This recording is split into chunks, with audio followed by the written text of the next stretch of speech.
Good evening, everyone, and welcome. We are Random Encounter Productions. I'm Cody Stone.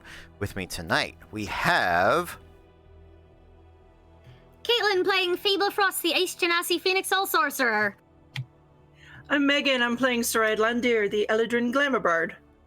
I'm Eric, and I'm playing Sirach, the Arakakra Horizon Walker Ranger. Howdy y'all, I'm Maz. I'm playing Talroth Oakenblade, the slightly singed Wood Elf Scout. All right, so before we get into tonight's adventure, real quick, couple of announcements. First and foremost, Caitlin, you want to tell us about Norse Foundry? In fact, I do. I'm prepared with my massive fucking boulder to show off that has saved me many, many times.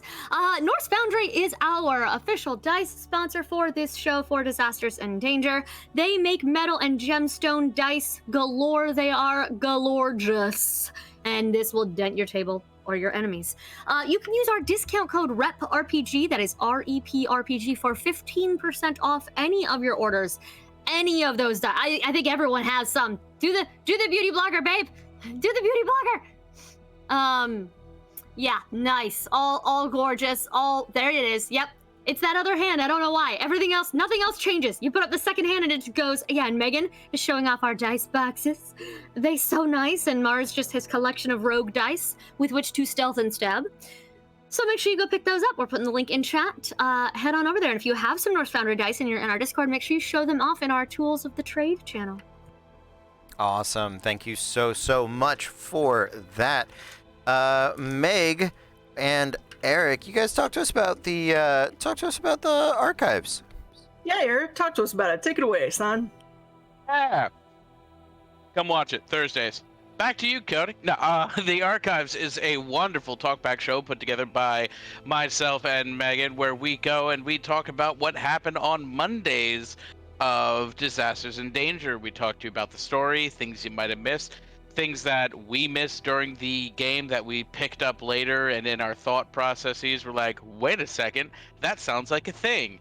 And it's a fun time. We go on a lot of tangents, and we get deep, we get personal, and we get to the bottom of some things. So make sure to come on over, and we constantly bemoan the fact that this party just doesn't have a healer.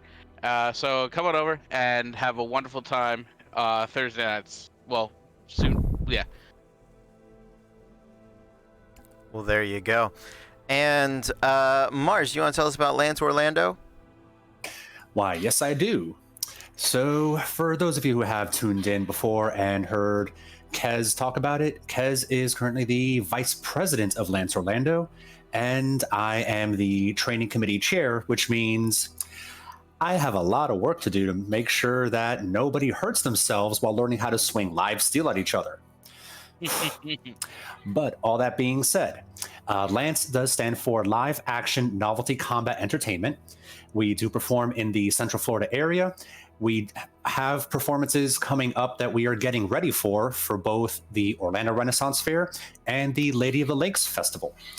Now, we are still trying to make sure everything is safe, that everything is following CDC guidelines for COVID. We want to make sure every one of our members is healthy first and foremost. But we are getting much, much closer to getting all that hammered out and details worked out. And we will be announcing probably in the next few weeks when our training sessions will start back up and potentially auditions for these upcoming shows. That sounds wonderful. So thank you for letting us know about that. We will check those out.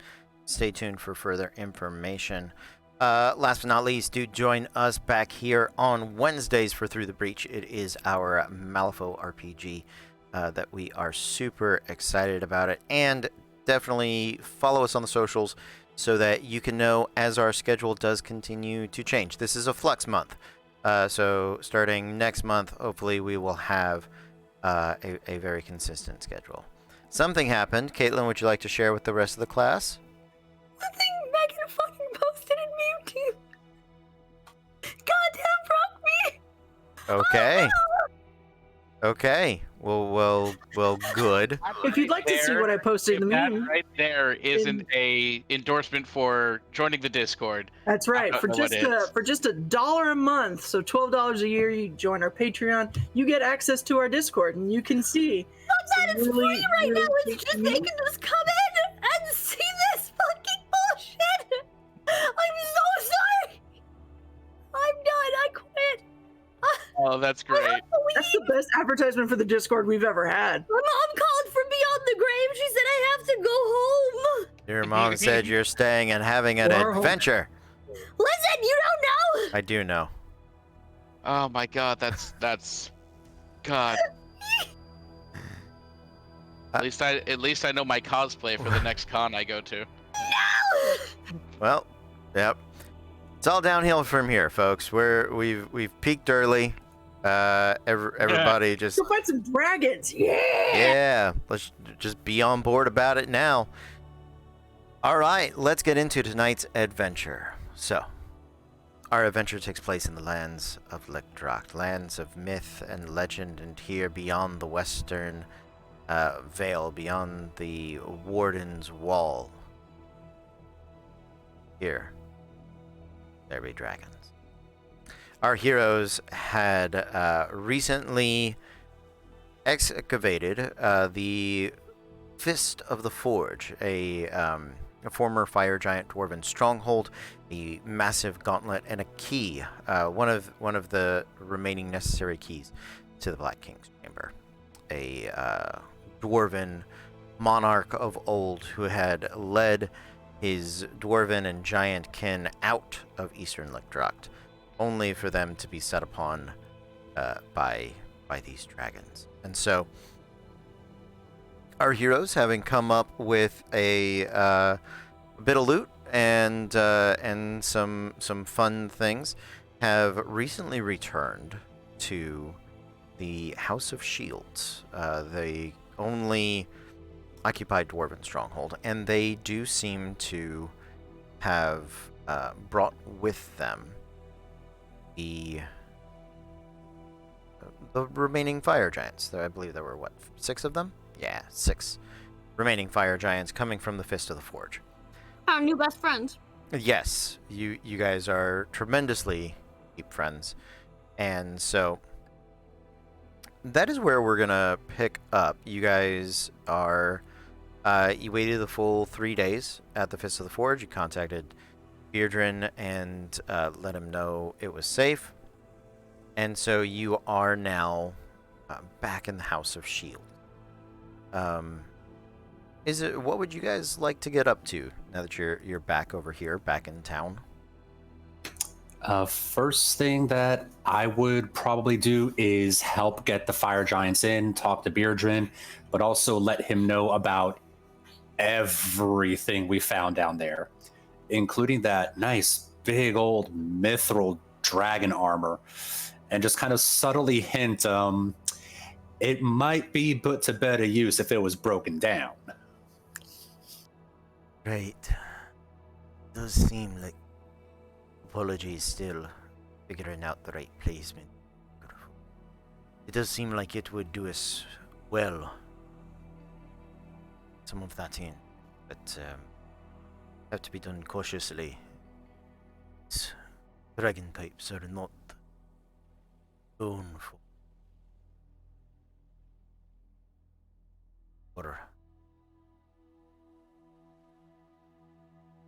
I can set some people about it, see what we can do. Yeah, and I'm not sure about how good it might still be, but there's a big old fossilized dragon that's also kind of buried down there. He big, he very big. Right. Let's see. Come on. Talk to me, Beardrin. How you doing? No, that does make sense. There were a few of the greater worms were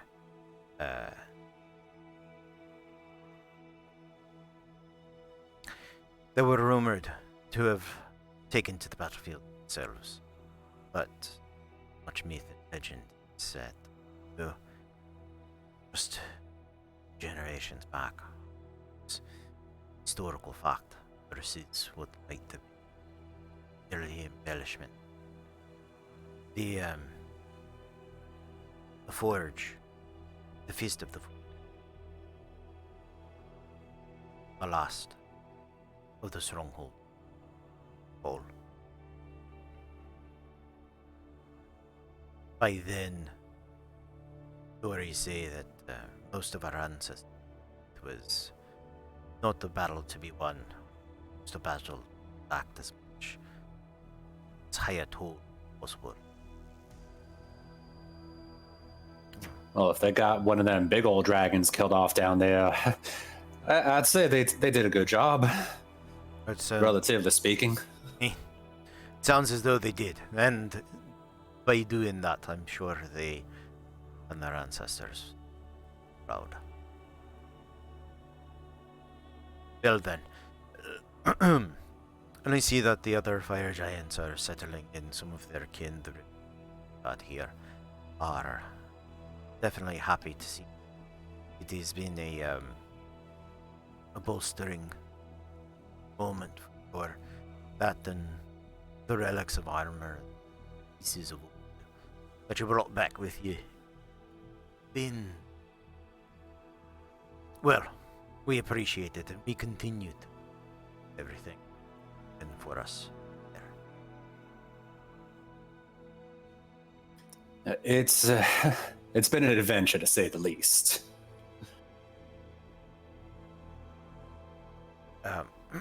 If there's nothing else, you'll excuse me. Yeah, I'll just bow off and just start going doing something else. Yeah, Beardrin goes about his way.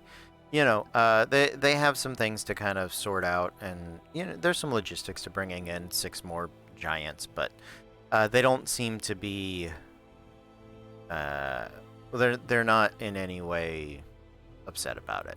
It's just, you know, setting about the work and the day, for what it is. What else are people up to?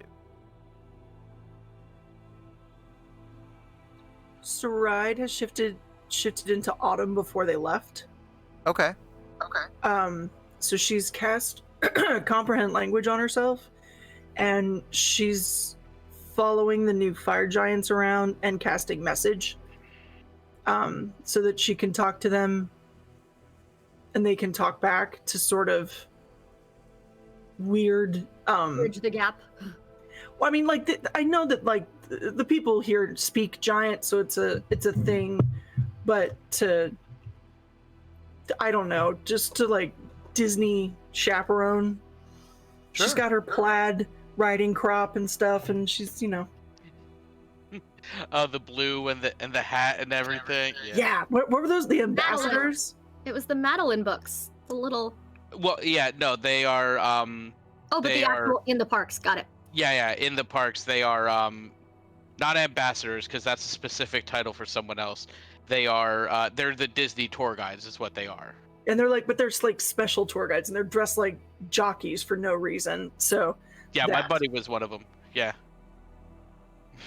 Yeah, that. But she's kind of helping to get them settled, and not that she can. This is not her place, but she's just really helpful, and she wants to make sure everyone's eating and stuff like that.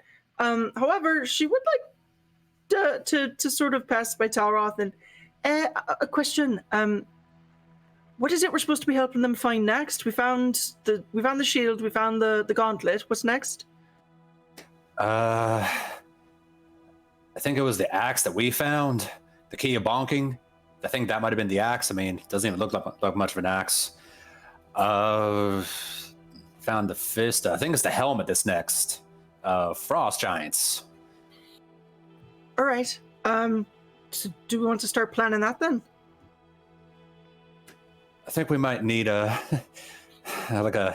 day to kind of recoup and figure out what they know first, because I'm still a little tired from the last couple days. That was a little more intense than I expected. I'm sorry you're tired. Oh, no. I'll just wave my hand. Nah, just don't get me wrong. Just going from that extreme heat probably to some extreme cold, I might need to prepare a little better. You know, you did very, very well out there. Your stealthing is really getting so much better. And you're quite an accomplished fighter, Taroth. You should be proud. I'll be the first to admit I got lucky up there with that sumbitch. I mean, half the time I was screaming, it's like I was screaming at him. I was screaming at myself saying, don't miss, don't miss, don't miss. Ugh. I mean, it's not just you, though. You've got the rest of us.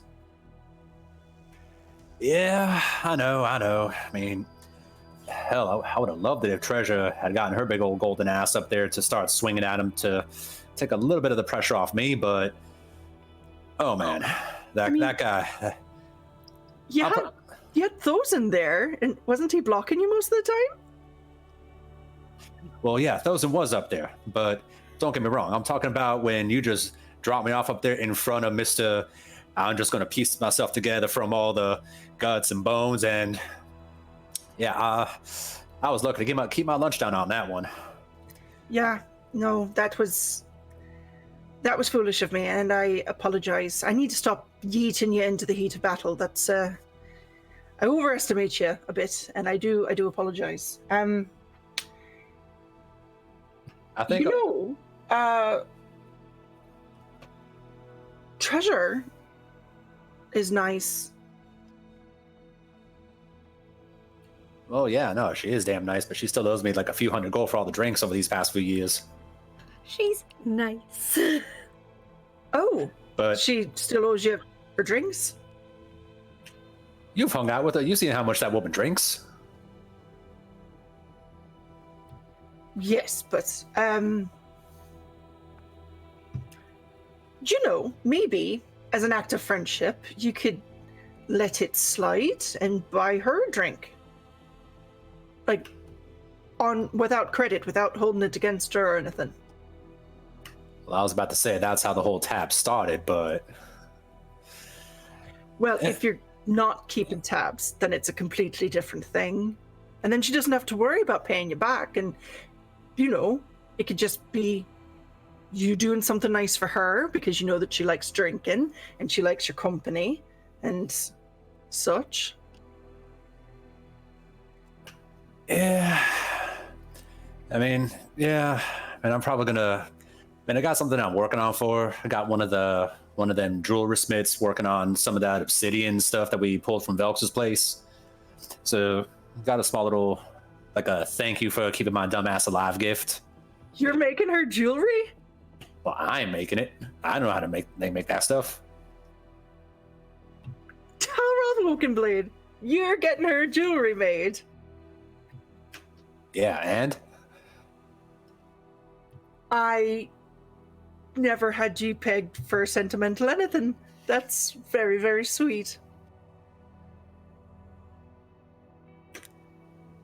I mean, I guess. What's sentimental mean?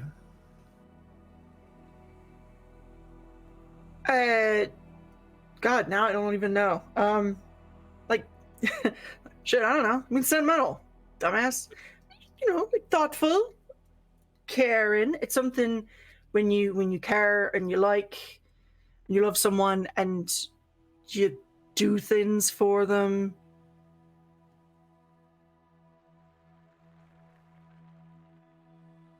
Yeah, she has hauled my ass out of the fire a few times. Yes, she has. I mean, you know, the rest of us have as well. But I think it's very interesting that you keep mentioning that it's just Treasure. Yeah, her and I've been running around for shit. I didn't know how many years at this point. Yeah, we just kind of got used. We just got used to each other. Familiarity is important. You know, the first thing that Thosen ever gave me was a pair of earrings that he made. Yeah, that's right. Oh, you swapped them out the last couple of days, right? Look nice. Oh, thank you. Yeah. I think it's important when you care about someone that you should give gifts. You know, jewelry's a good place to start. And obsidian is perfect for her. Yeah, I mean, I've been hanging around that bag of shards for a while now. Oh, that reminds me, I should probably check on how my sword's doing. Yes, you should go check on your swords. Right, yeah, I'll catch you later, I guess. Yeah, of course. Go eat something, go get a nap. Remember what I said about buying her a drink and not charging her for it. Friends don't keep tabs. That's not what friendship is about. Unless you're trying to use it to leverage her for something, which I don't think you do, because you're not that shitty.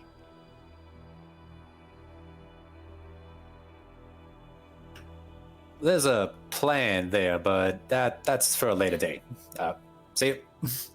And just start scampering off. Off he goes. I do have a question. What are the chances that I was able to use my observant feat and my ability to read lips to know exactly what they were saying to hear this entire conversation? And Fable would like to be near enough to be part of that as well, please. This is the two of us sitting over on the side, watching this nonsense. With binoculars. Um. I make them out of ice and I just hand them to him.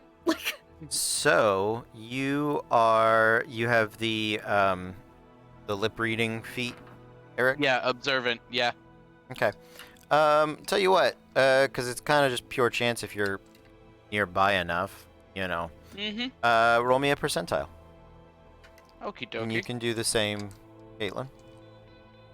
47. Okay.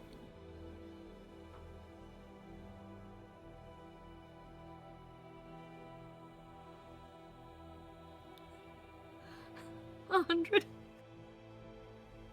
Okay. Not even fucking kidding. Oh no. I hope it was high. If it was low, I fucked us. I'm sorry. No. This is what I waste my good rolls on. I rolled a 40. You both rolled over me, so you can be lurking, and have gleaned most of, if not all of what was said. Yeah, this is gonna be my best roll of the night. You hear all. Or see all. So essentially, I'm gonna be like, kind of like a little bit snooping, but then like looking over, and I'm gonna start seeing what they're saying.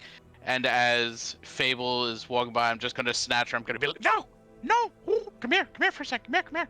Listen, okay, ooh, and I'm gonna start like relaying everything that they're saying. How can he not know what she's talking about? She's not the most subtle when it comes to romantic She's spelling it out, right? Right? No, like I'm even getting it. It's getting spelled out here. I don't know what's going on. This is insane. Do you think we should just find treasure? Or should we be the other half of this conversation? I wonder what Treasure thinks about what. But to be fair, and to play Tiefling's advocate for a moment, you're welcome. She's fairly bold, and has made it really clear that she's not afraid to talk about what she wants. So I have a feeling that if she wants someone to be interested, she'll tell them. But she might still be worried about that whole arranged marriage bullshit. Oh, you mean the two pale brothers with the spiders that want to kill us? Yeah, that would freak me out too and put me off the altar for life. However, it's worth mentioning to her in case she too just didn't notice. You know, maybe later on we'll have a moment, maybe in passing, something will get said. We'll never know. It could happen. When did Sirach become a Yenta? What is performers we had who were just very your lilt was very, very reminiscent of that. A lot of guilt driven there, so be careful about that though. It's only because it's you, Eric, that I can make that joke. I would never have done it otherwise. It's very important that people know that. Nice, man. There you go. So yeah, but no, genuinely, Fable just and then in a moment of panic, she stops. I swear to all the gods, if Saride ever tries to do anything like that with a man and me, I will set her on fire. No. So you're gonna sit here and you're gonna be like, Sarai should find happiness, Treasure should find happiness, da da da da da da da da. But then I never. Well, see, I could there's never. your problem then. Why do you have to assume that automatically happiness for me means any kind of romantic attachment?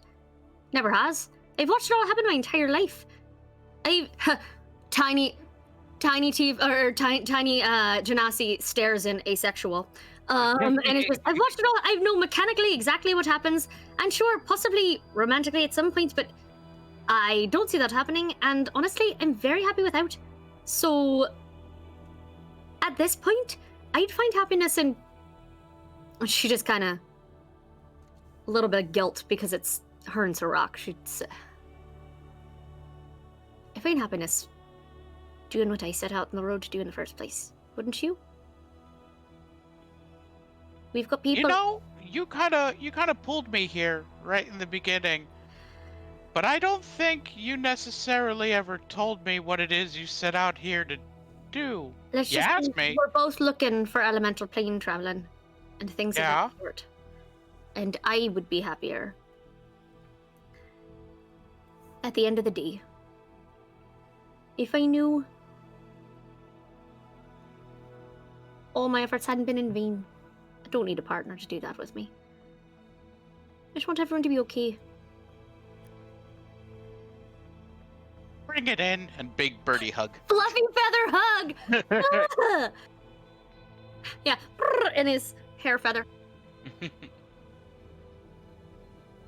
So, All right, let's go hide before they notice we've been spying on them. scatter!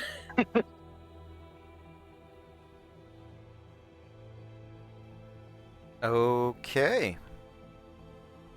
With those conversations out of the way, yeah, you guys, you returned back to the House of the Shield relatively early in the day, and so if you wanted to spend the day preparing and leave the following day, you absolutely can. Or if you, how long would you guys like to stay in town? I would like to see if we can get any more information on where we're going, on the frost giants, etc. Whatever they know. Okay. Yeah. Absolutely. Let's see. And there are no frost giants here. It's just dwarves and fire giants, right? Correct. Yeah, there are no frost giants here.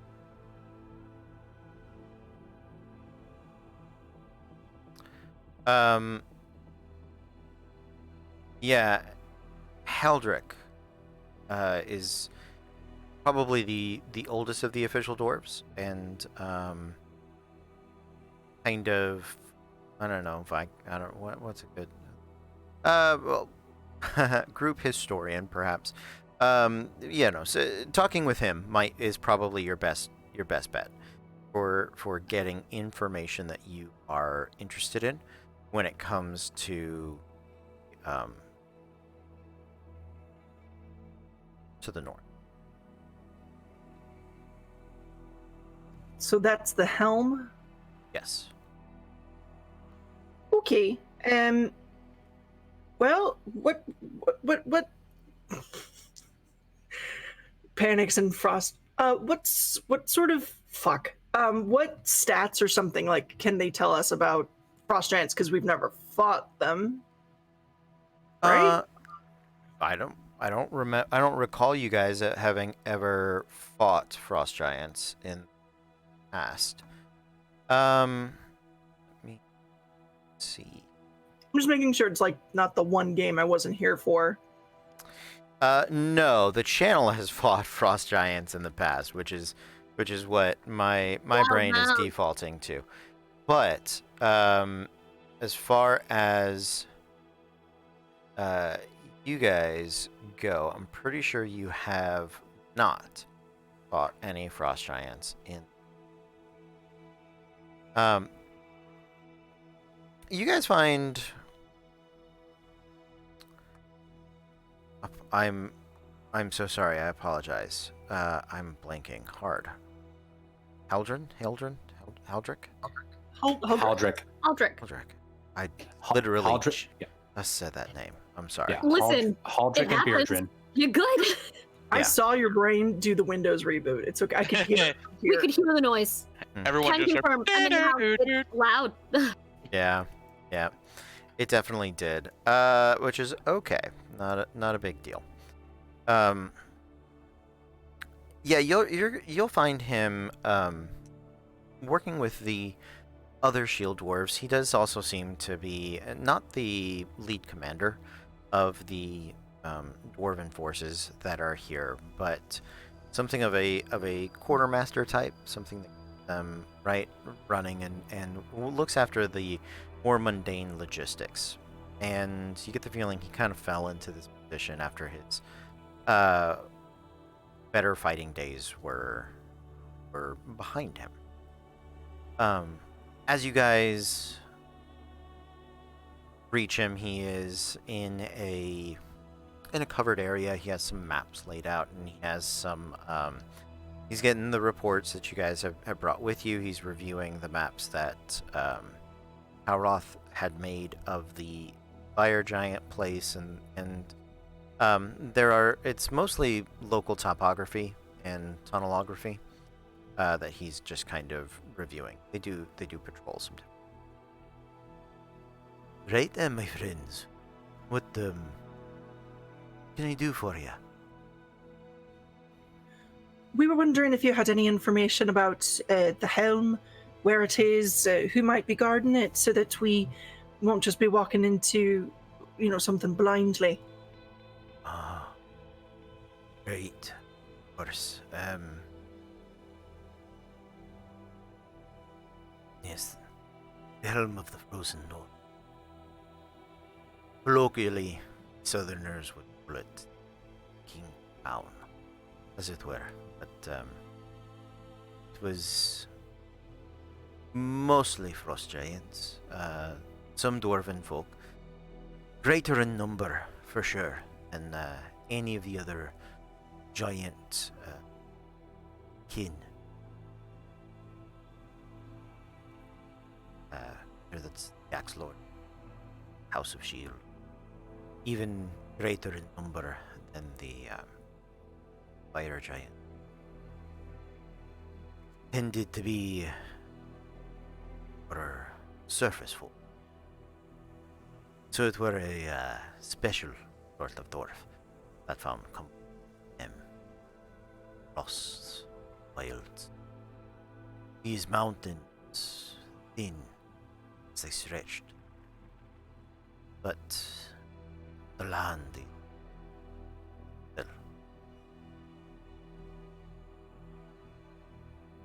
the frost giants were perhaps first truly experience a bit of draconic might. They had never truly settled their hold. It was always a danger. The House of Shields, Axe Lord's domain, and the Fist of the Forge. These are mostly beneath the mountain, dark, safely encased in the stone from which we were born. The Frost Giants' villages, their fortresses, sat atop this mountain. They were literally crown towers, fortress, pride, and deaf to the open air. They skirmished with dragon folk. Much of our history. It was a badge of honor among the rest of the Black Kings for young warriors to do a tour or two Yeah. Where the danger never quite sit. We knew that they had been skirmishing for duration with the dragons that are there, their dragon subjects. But nothing that had ever betrayed itself to be a threat or the Black King is not infallible. Acknowledged dangers that were, and offered some support, but often thought the northern giants to be sayers, pessimists. There were not many of them to answer the call. When the Axe Lord's walls were breached, we never knew what happened. Didn't know if the dragons had taken them first, as men thought, or if they had merely abandoned the Black King.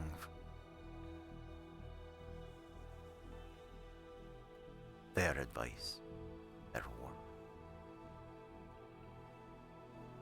No expedition that sent to the north has returned, but to be fair, none we've sent to the south either.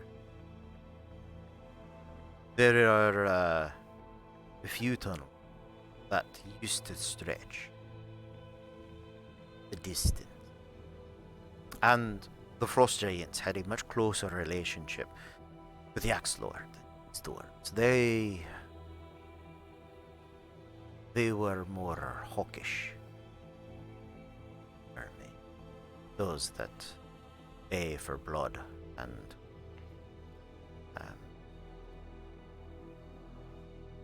we of the.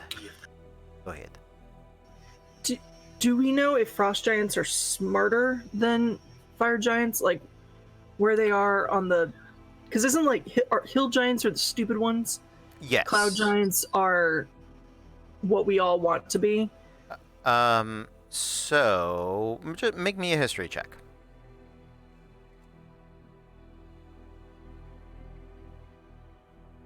That face of concentration. Or willing your history to be Natural 20 for a 25. Oh shit! Okay. I have been fucking a giant for the past year, so tell me all about it. I know him viscerally. This gives me an advantage on the check. So, there is a in traditional D&D, and literally it's part of the Storm King's Thunder. There is a divine hierarchy to giants.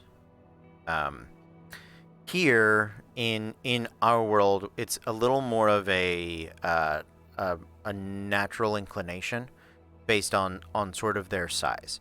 The hill giants, however, are all the traditionally the dimmest and the most savage, comfortably savage. They have the most in common with ogres and trolls, and and have no real desire to the industry of the fire giants or the traditions of these other giant races. That sounds like a lot of work to them. That's just not what they're about, right? There are some smarter hill giants, but for the most part, you are correct. They are the smallest, and they are the dimmest, and physically the of all of the giants. We get into the middle stretch of giants, and the stone giants are the next as far as like raw strength and power, but they are more intelligent. At the very least, they're definitely more intelligent than the hill giants, but they're a little more esoteric, right? They don't have the same industry or like steel weapons and those sorts of traditions, but they're a little more aesthetic. They're a little more monk-like. They're a little more, we are of the stone, so we live in the stone and with the stone, right? These would be our druids and monks in giant society.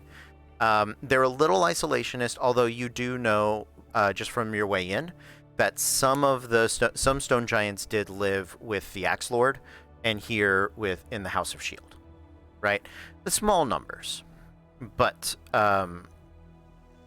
you think they were probably like emissaries from another society or something like that. But so stone giants also have the natural ability to like meld into stone and hide, and so that's kind of their thing.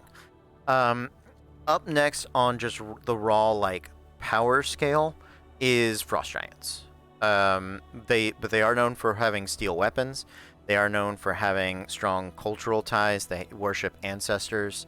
They not in any hinted way are definitely sort of Nordic Viking, at least in aesthetic, you know. Because when you come from a land without sun, it just is. He comes from a land without sun. Yeah, exactly. Just sort of the same. Do I know if they're smart enough, to be magic users? Some of them are. That would be exclusively their leadership. They are not. They wouldn't be wizards. They would be more wisdom-based spellcasters. That kind of thing.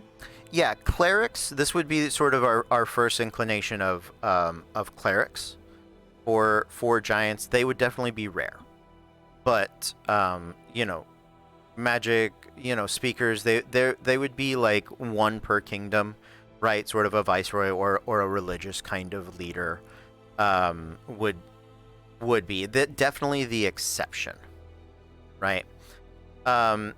The cloud giants and the fire giants are the same in as far as challenge rating goes. The cloud giants are our first inclination of like widespread magic within giant societies. They share the same challenge rating. They share very similar stat blocks as far as like physical strength goes. Excuse me, the cloud giants are slightly stronger. So like in the ordning, the cloud giants do sit above the fire giants. But at the very top are what are relatively I'm not going to call them mythic, but they are more of the in this world. Storm giants are the exception in giant societies. They are. Megan got mad at that existing. I forgot that he was like, there's something more than cloud giant. The fuck there is? Oh, damn it. Right. Mm-hmm. Just trauma block that out. Oh, Yeah. okay. So storm giants are they are very rare. They usually are like in pairs. They don't have like full societies, but what they do is they kind of come in and lead and elevate and lift up another giant society in our world. They are the demigods of giants, in like a step below that, right? But they are divine in the way that they are of both sky and earth and water and fire. They touch each of the elements in a way that the others simply do not. And so they have a relation to all of them. They are I don't have like a old for storm giants, right? In this world, I'm just saying they are more That's exactly what someone hiding a hold of storm giants would say. You caught me. I think of them like the old Western, like spaghetti Western, man with no name, or the storm giant came to town and kicked all the dragons out. You know, like that. That's kind of how I like to think of storm giants. So you said fire. So let's focus on the thing we're going to be fighting next. So frost giants have steel weapons Yes, and limited magic. but the potential for magic. They are not widespread magic users the way cloud giants are. And they have societies. Yeah, they are close knit familial societies, towns and villages, burgs and holds, and things like that. Yes. So Talk to me more about this this frost stuff. So, what do they do? We know what they do with that? Like, So they are immune to cold. They are hardy. They've got. I'm gonna say their armor class is not as strong as what a traditional fire giant might possess, but they do have greater hit points. Oh no, they don't. But they're a chunk of hit points. Their armor's relatively weak. They work with like leather and some steel, but they don't have enough of it, nor do they mine it to like fire giants wear plate, right? These guys are like, yeah, we'll strap some leather on and call it good. we're fighting Nords. Okay. Yeah. Yeah. I love Skyrim. So, what is this thing we're going to get? The helm. Any information on where it might be kept?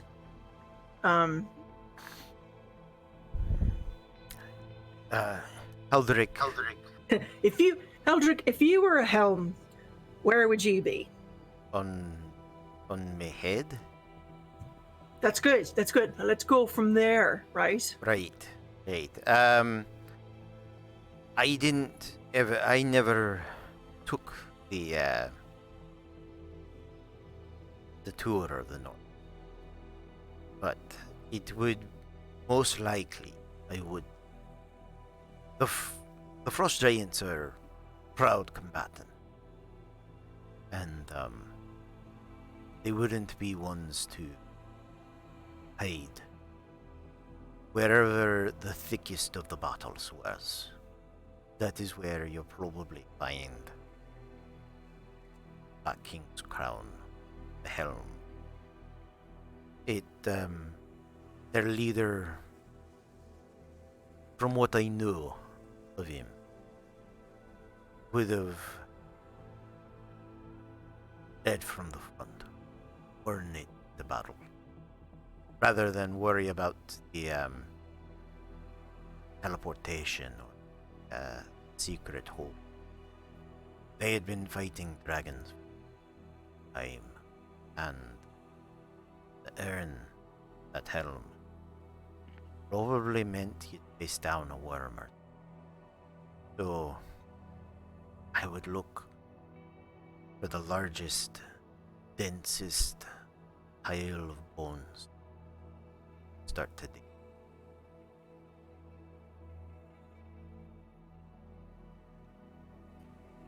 Wonderful. And thank you.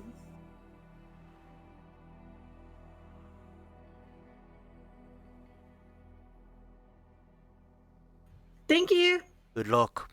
Yeah, no, I was I was waiting on you guys. I didn't know if anybody else had a question for.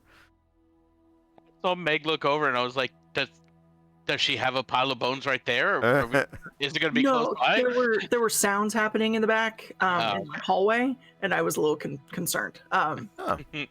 It's fine. I'm being robbed. Apparently, in height, frost giants are taller than fire and stone giants, although their DC hit points and things is slightly lower.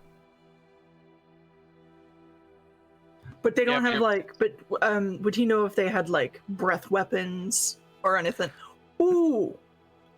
Nope. Megan knows that. Do they have breath weapons or anything? No giant has a breath weapon. Cloud giants might be able to approximate something like that with magic, and storm giants, again, would have some sort of like magical effect, but no giant has like a breath weapon.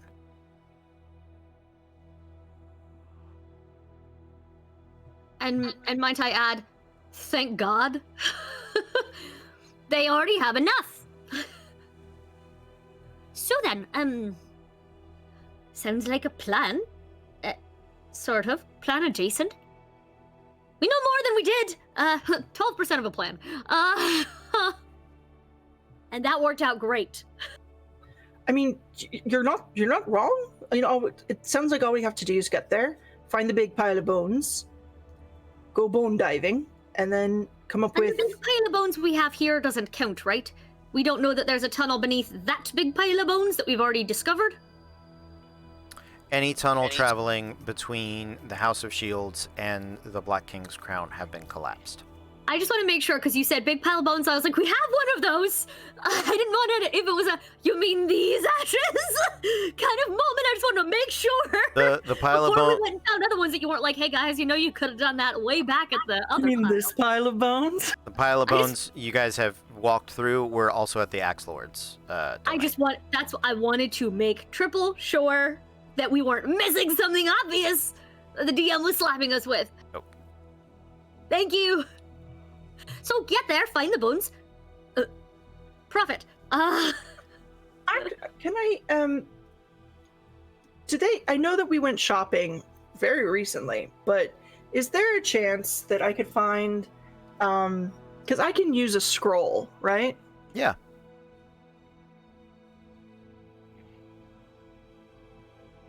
I think what I'm looking for is a book, and I think it's going to take longer. Okay. Is there a book that would help me learn Giant? Oh. Yeah.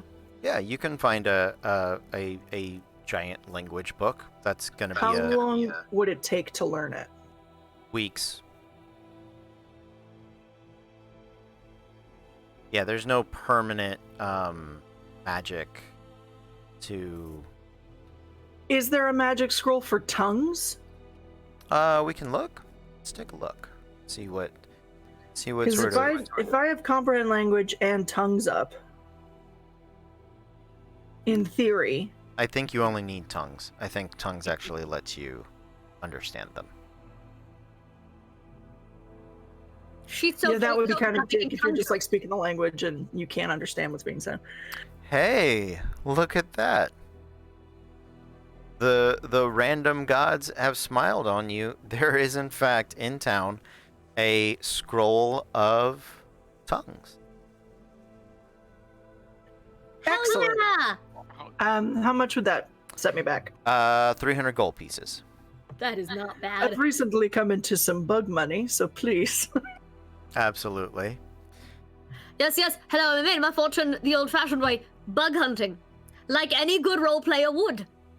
Oh my god, I just realized the beauty of us taking the typical level 1 bullshit of just hunt bugs in the woods over and over again, and we've made it legal tender in our D&D game.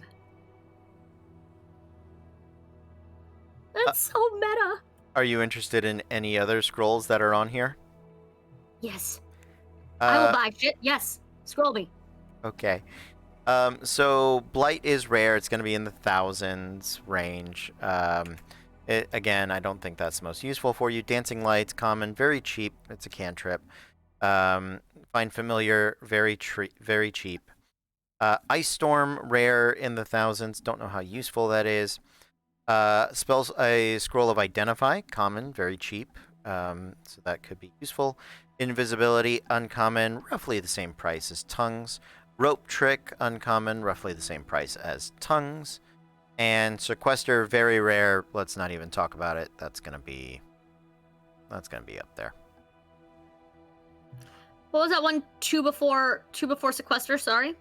So before Sequester, Invisibility, Yeah. Identify, Invisibility, and Rope Trick are the spell scrolls I'm looking on here and can be like, those could be useful. Yeah, I'm considering rope trick. Okay. Yeah, rope trick for anybody that doesn't know, in the vaguest sense, if you've watched any bit of the Acquisitions Incorporated, it is a favorite of Jim Dark Magic, and it's where It's very weirdly broken for such a low-level spell, honestly. it's a weird spell. It is a And weird when used spell. right, it's amazing, or at the very least, it's really utility. Like it's Yeah, there's a ton of utility to it. It is it's the Bugs Bunny spell. I like to think of it as, where the rope climbs up on its own. You can climb up the rope into your tiny little pocket dimension, and you're invisible. The rope hangs out, and you can poke your head out and shoot stuff and go back. If the magic gets dispelled, though, you fall, and it's bad. That's kind of what happens. Great for a short rest, though. Yeah. Absolutely. Yes. So that's rope trick, invisibility. We all know you're invisible. You get an attack or a spell, that's gone. Identify. That's just because Thozin's not here with you guys. If anybody ever wanted to be able to identify something, that could be pretty good. I don't know if Find Familiar has any real use for people that aren't wizards or Pact of the Chain warlocks. No, because most of us can't cast through a familiar, I don't think. Yeah, I don't. If we could, I'd love to take Find Familiar, because the idea of having that tiny little lizard that Elsa has just feels very perfect. It's blue fire. But it's absolutely Fable as a lizard. Oh, I'm sorry, I missed one. There is an Arcane Lock scroll as well. How much is that? That's gonna be 300. Hold on. I can lend you some money. I've never bought shit. I've never had things I needed to buy. I may have money. I'll check, but I'm just double checking if this does what. Basically, it puts a lock on a box or some sort of container, and it takes the knock spell or the chosen word to open it. You know what? Never mind. We are physically carrying anything that would be worth locking, I feel like. So I'm good. Never mind. Okay.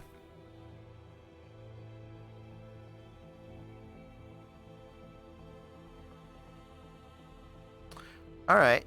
Yeah. If you guys have nothing else you would like to take an interest in, you can have your long rest and then prepare for your next journey into Frozen.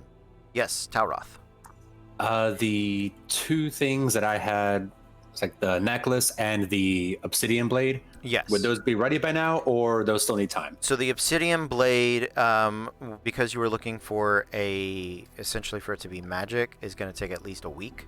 You've done 3 days, so that is, you still have time on that. The earrings, I think, should be done. Or the jewelry should be done, because that was mundane, just craftsmanship, and it was yeah. You're good on that. You can pick that up. All right, cool. Only other thing I would look for would be very cold weather clothing. I was just thinking. I think we picked that up You when do, we were yeah. coming here. Yeah, you have We have cold that. weather. We have camping stuff. We have rations. We have spices to make the rations palatable. Mhm. We have torches. We have shit ton of rope.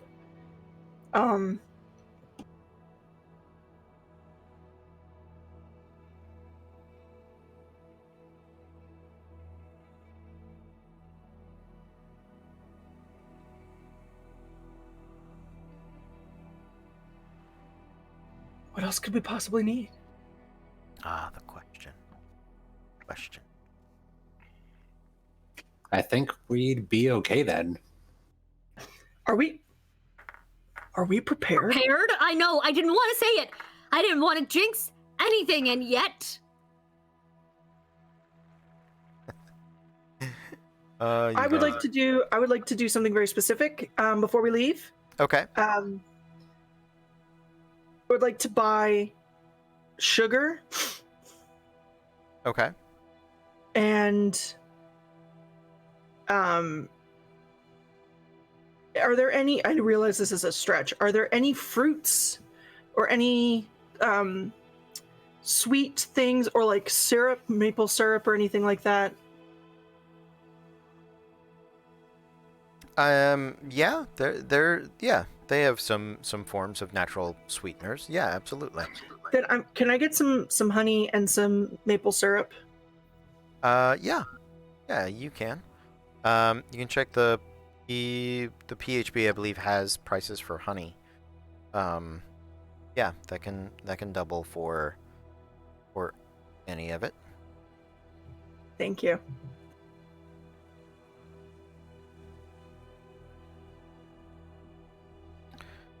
All right. So, what I would like to do, let's take our break now.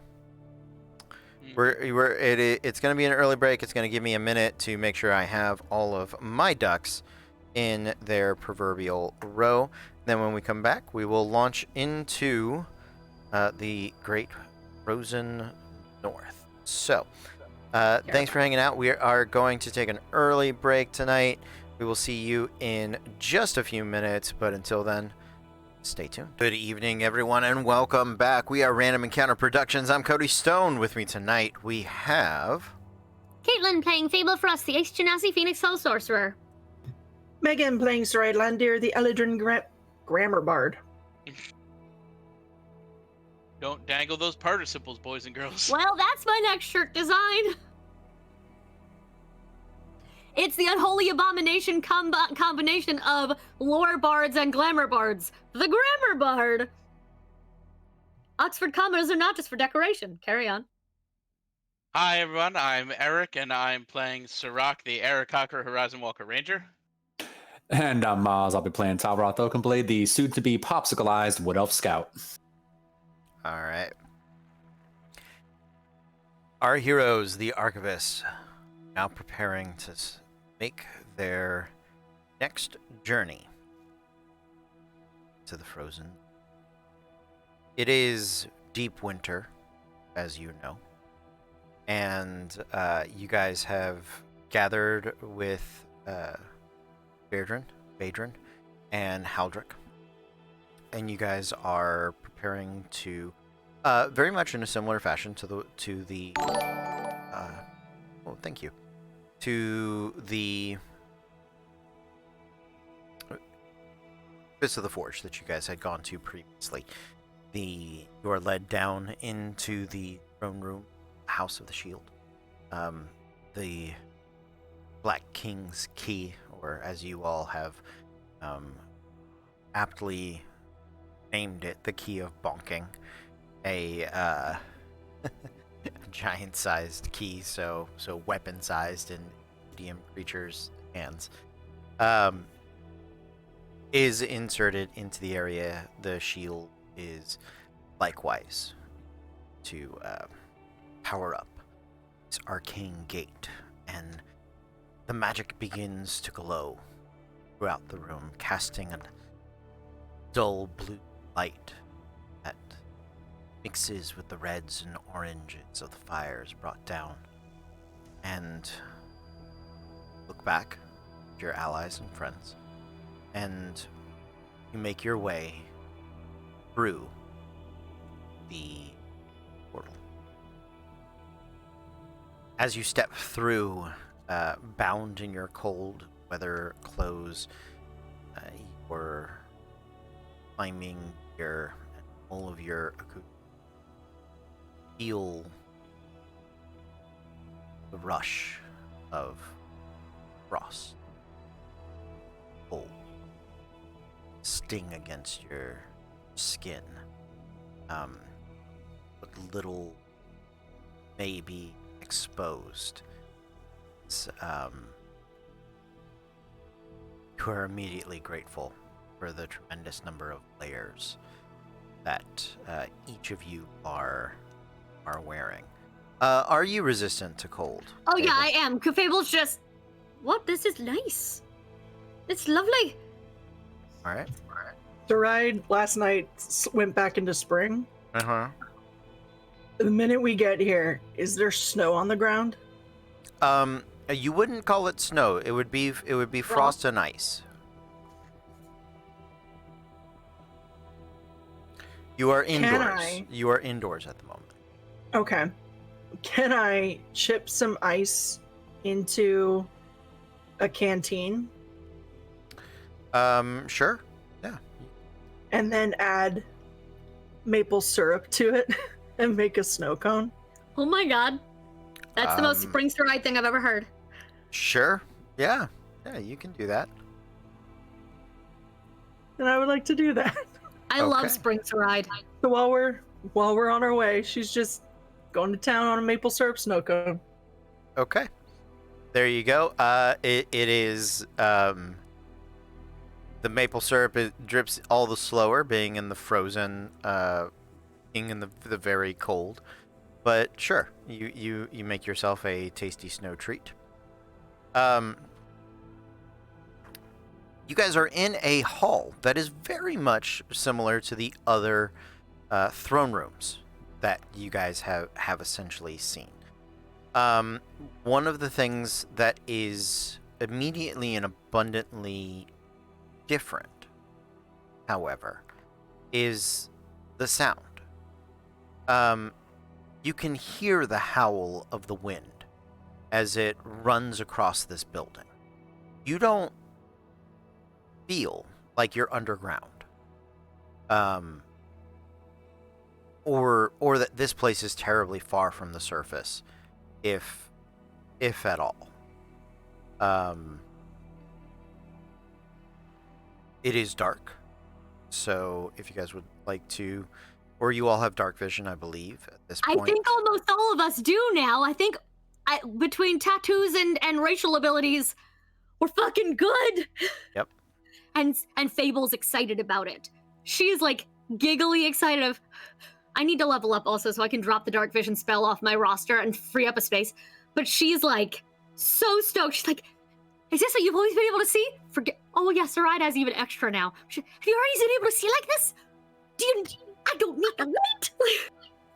She's just sitting there eating her snow cone, looking like further into the darkness than she's ever been able to see before. Are you high? Maybe. Can I see anything Oh, listen, in the extra distance? What are your passive perceptions, or you can make perception checks if you would like. I'd like to make a check. My passive's not great, but Sure, use your passive as a floor. oh yay! You guys can make those checks. 19. Okay. 18. 21. 18. Okay.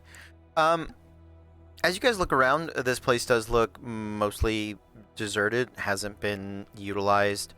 Very long time. There is a similar throne to the ones that you have seen in all the other rooms. The giants have exclusively like a solo throne, a single throne here. The seat of which is again in the middle of the room on a very smallly raised dais. You can see where the helm of the North, where this Black King's crown might sit to open such a portal, right? The chair itself is wood, in contrast to all the others that had been stone. It is a sort of iron wood, very dense, very heavy, very strong, and it is lined with bone and and furs for comfort, it does seem. The other thing that you notice about the room is that there does appear to be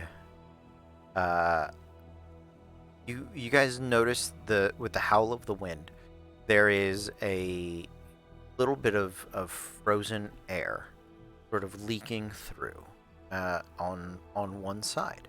So as you guys sort of make your way that door, you suspect that the door out of this place is in that direction. Then in that direction we go. All right, yeah. You guys make your way over. And I walk with them. So Abed did confirm that they walked. Yes, you make your way over into the area, Go ahead and roll me investigation checks.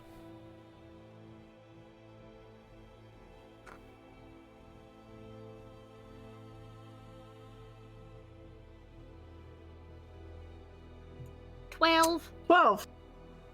Haha, 9. 12, but my passive is 16. Okay. So what I'll say is this. You guys spend your time looking for this mechanism. Looking for some bit of magic or trick or trap or something that is going to eventually let you open this door. And in your experience and in your efforts to discover what clever trick there is to opening this door, it doesn't occur to you for somebody roll me one person roll me a percentile. All right, go for it.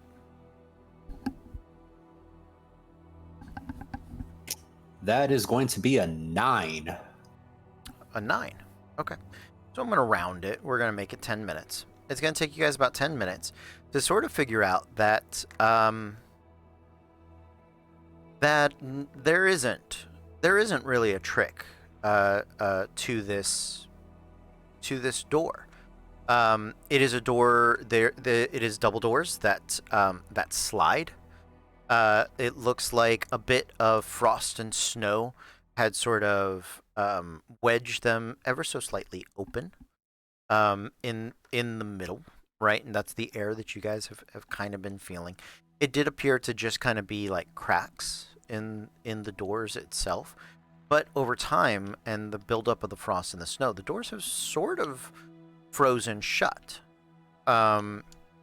So you know that it would have been possible for dwarves to open these doors, at least at some point. So you guys suspect, even though you are not the strongest of the group, if you were to deal with the frozenness, the what is jamming it, that you could open it. And it does sort of fit with what you know about the frost giants. They are they aggressively defend their homes, right? They are ready for a fight, and if anybody made it this far, then a trick or a trap isn't then they've already won, right? So why go through the trouble of trying to come up with this wild or crazy solution when there's really no, as it were. So with this frozen door problem, what would you guys like to do? And you said the door. No, go on. Just wanted to clarify. You said the door slides open? Yeah, they are sliding stone doors. Did anyone bring a torch, or is Yeah, there I just don't- any way we to have to- create we have to- You've got a fire? torch. You've Just- got a torch at all times. I just wasn't sure if flame on running into it was the plan, but I will happily do so. I mean, will it exhaust you if you do? Not even a little bit. Let's fucking go. Actually, yeah, that's 100% what she just wants to be a fireball and yeet herself at this door. Then before she does, Saraide's gonna pour some of the snow cone into her hand, and then and Simba it across Fable's forehead. Say, "It's time." I love when you're in spring. All right, and then just becoming the flame. Fable is going to. She'll try a small one first. She'll test it out gently with Firebolt and see how much damage that. I'm just gonna use a cantrip before I waste a spell slot. because sometimes I'm clever. And as much as I like the aesthetic of just Well, and that's the thing. If it doesn't work with the cantrip, don't waste your slots. We have torches and no, but that's the thing is it's a timing thing and it's a whatever. And if it works a little bit, then a big fire will help. If it doesn't do shit, like I don't want to. Yeah. So may I just see how much damage is done with walk up, put hand on. It's actually a free action. It's not even a cantrip to just ignite and be set fire to my hand. Yeah. Well, May I just? Sure. So you're using the firebolt cantrip, or what cantrip or It's spell? just ignite. It's just a phoenix sorcerer thing where you just hand fire. Oh, okay. Yeah. So It's just fire. so yes, the hand fire is I'm gonna say it's akin to like a big lighter, right? So the heat of which will work. That is very little heat. That would take forever. At which point, then I will expand the. We've had me do this before. Then when I turned into a fire, and I just had to take a little bit of fire damage for it, because she's not technically immune to the. So if I ever do that, it damages me a little bit. But if I can just push through it and make a human-sized, make a genasi hole in the ice, I don't know, so they can get to the door.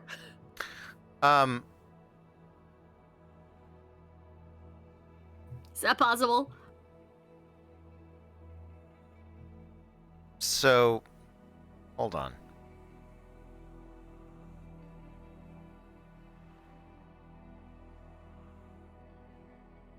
So I don't remember what this that you speak of. I do not remember that. But that We is did it once before with Ignite, where you were like, "Are you immune to the?" I was like, "No, actually, that's the whole thing." And you're like, "Okay, take 1d4 of fire damage if you're setting your whole body on fire." It's when I did it with the flesh giant thing Oh. in the room with the Okay.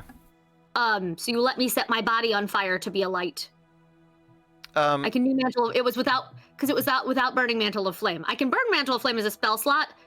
That was just having fire damage, and the drawback was it didn't give me any benefits and it hurt me. So that was the trade-off for not burning a use of mantle of flame, basically. Sure. But we do not have to do that. That could have been a one-time thing. I was offering it. Yeah. No. So. I'm good. Oh shit! Fuck! Never mind. No. God, I have this. I would like to use shape ice and just open it. I have that. I never use it. It's my racial ability. Yeah. just So do ignite. You can start fires with a touch.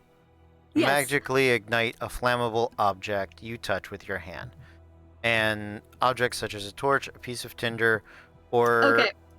The hem of drapes. That's what ignite does. Got it. May You I don't please catch just fire. use shape ice then? Yes, you can use shape ice. Let me be clear. If you're doing this with a cantrip, it's going to take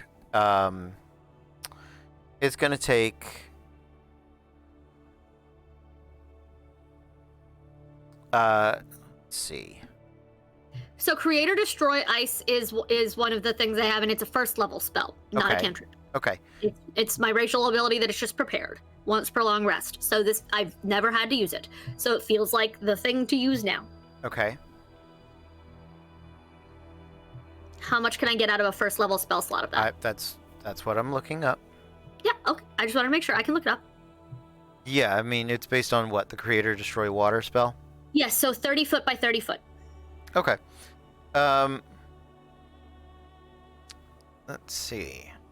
Up to 10 gallons of ice within a range, alternatively snow in a 30-foot cube. So this is ice, 10 gallons of ice. It would take you for a giant another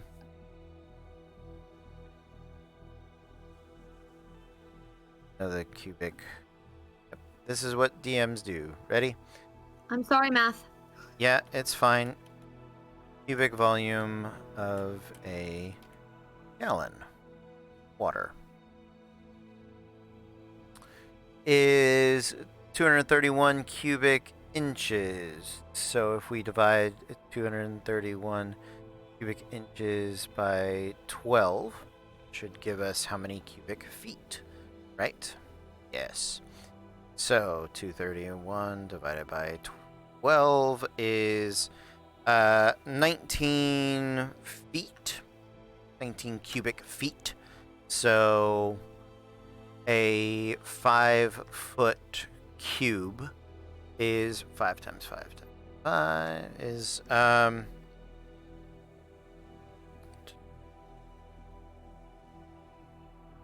so about that's gonna get you 20 feet up.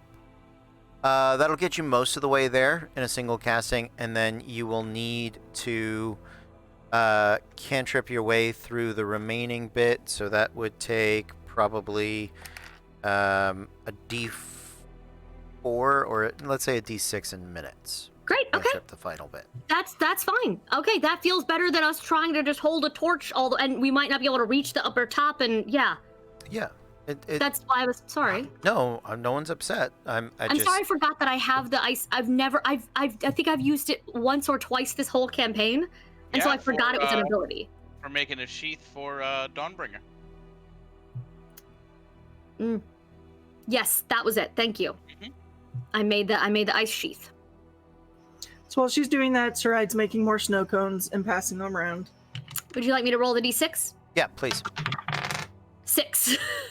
Okay.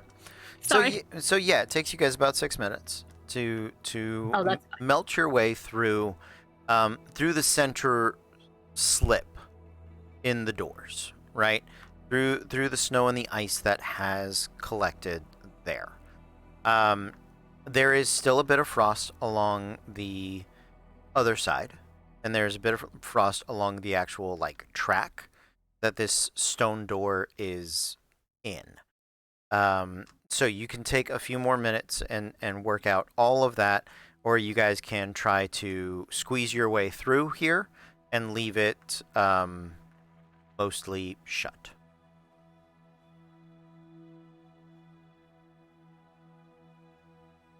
Wings. Yeah, let's try squeezing. Yeah, I was about to say mostly shut feels better. Okay. Especially if something big comes and actually breaks through. We'll hear it breaking all the way open, I feel like. Okay. Yeah. Each of you make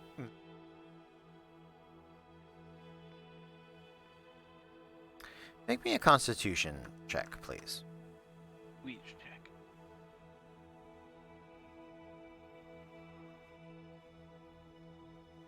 Ooh. I'm gonna use luck because that was a natural one. That's better. 22. 19. Nice. 20. Nice. I had rolled, but then D&D Beyond backed up on me, so I don't know if the roll went through. Okay. Looks like it did not. Give me a second. Okay. 11. 11. That's fine. So 10 is what you're looking for. As you guys are squeezing through here, the snow on the other side, the ice and the frost, and just the distance that Fable's magic couldn't quite cover, is sort of piling back in, and you guys are getting some snow in your cold weather clothes. It's also tearing at it and tugging at it and threatening to rip the things that are protecting you guys, but you make it through, mostly unscathed. None of your gear is damaged to the point that it needs to be noted. Right, it's a little scratched up, and it's a little unfortunate, but you make it through mostly unharmed. On the other side of this, there is a you're still slightly indoors. It is an antechamber, but you can see that the roof of which has caved in. Some of the stone and wood work, the rafters are lighted and broken, and some of the wall has kind of collapsed. And you can see that this place is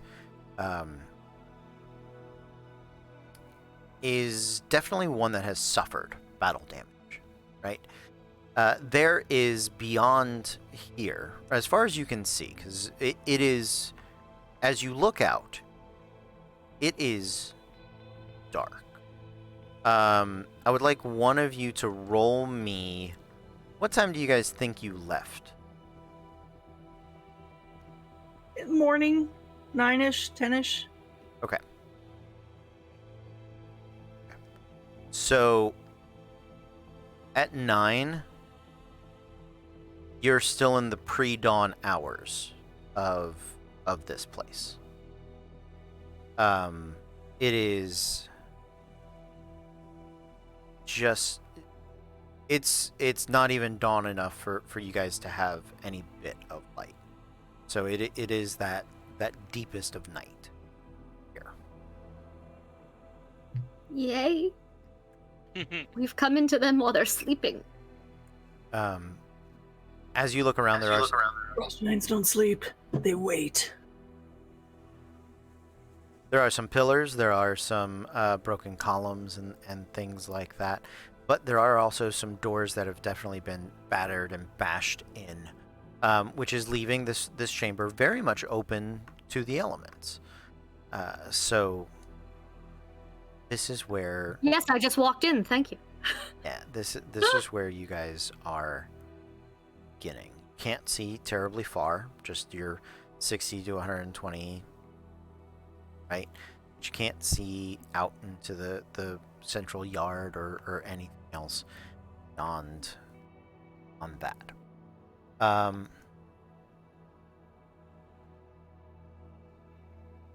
Up.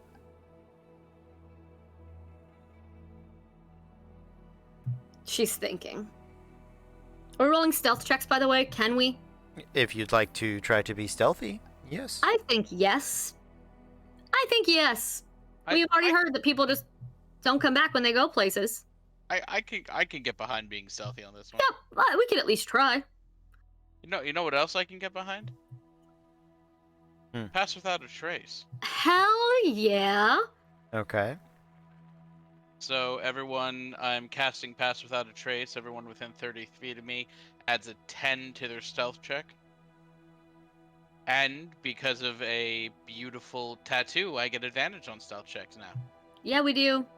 All right. Even with my advantage and the plus 10, that is only going to be a 21. Okay. 29. 11 is what I got it up to on my roll. Like, that's not great. Sorry, what was... 29. This might be the only time I beat Talroth, because I rolled a natural 20. So natural 20 plus 7 for 27 plus 10 for 37. This might be the only time I beat Talroth. Where the fuck did Sirach go? 35. Yeah! Hey. Mark the day, ladies and ladies. It's time. Gents. Yes? Here's a poof of feathers, and he's gone. Fable, I think they left us. Why the fuck does it... It's because we're women, isn't it? No, it's because they don't like me very much. But that's alright. I have snow cones. I like you very much. I like you too. That's why I haven't left you. Thought that you were doing the leaving, not you. And now I'm confused. Well, they left because they don't like me. It's alright. You're not leaving because you...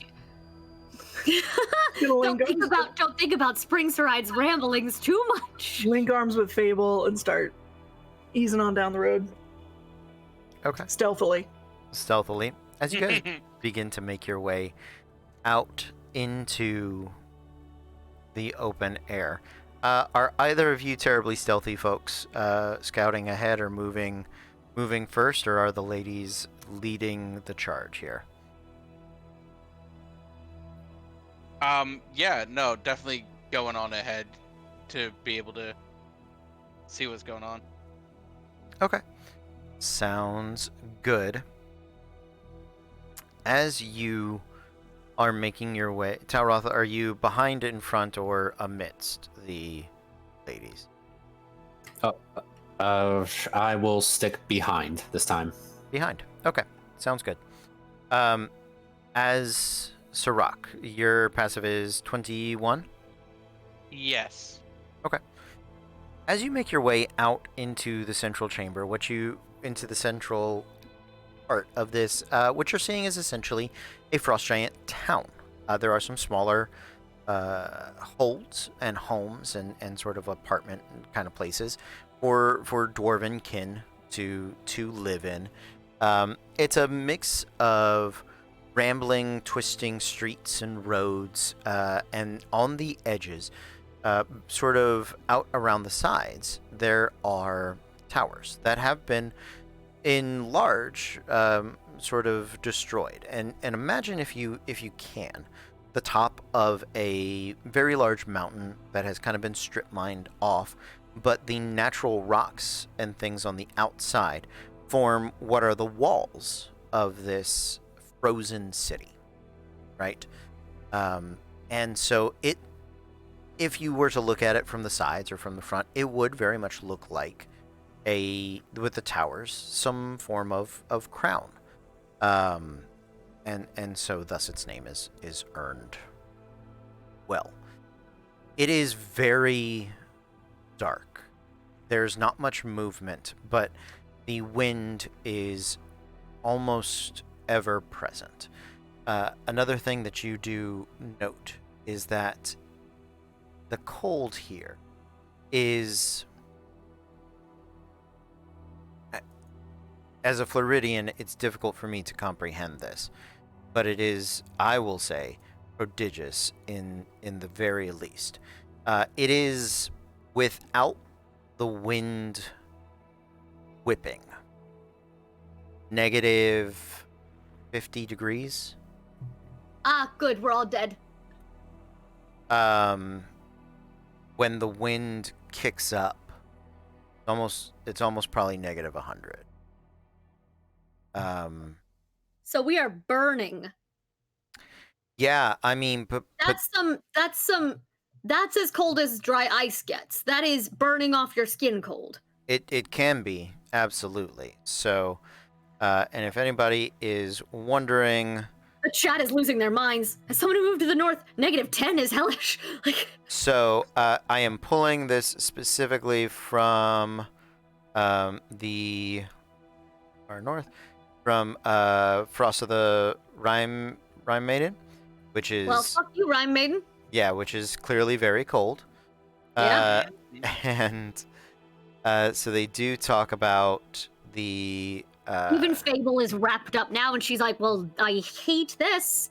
So yeah, Fable, you feel cold. Your resistance does do a good job of insulating you from what is here, and that is noted there.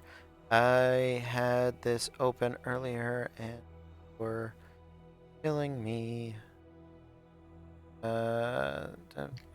Sadly, I only give off bright light and not warmth. I can't be a heat lamp for you guys. I was willing to just be a glowing heat lamp and keep everybody alive, but it doesn't work like that, unfortunately.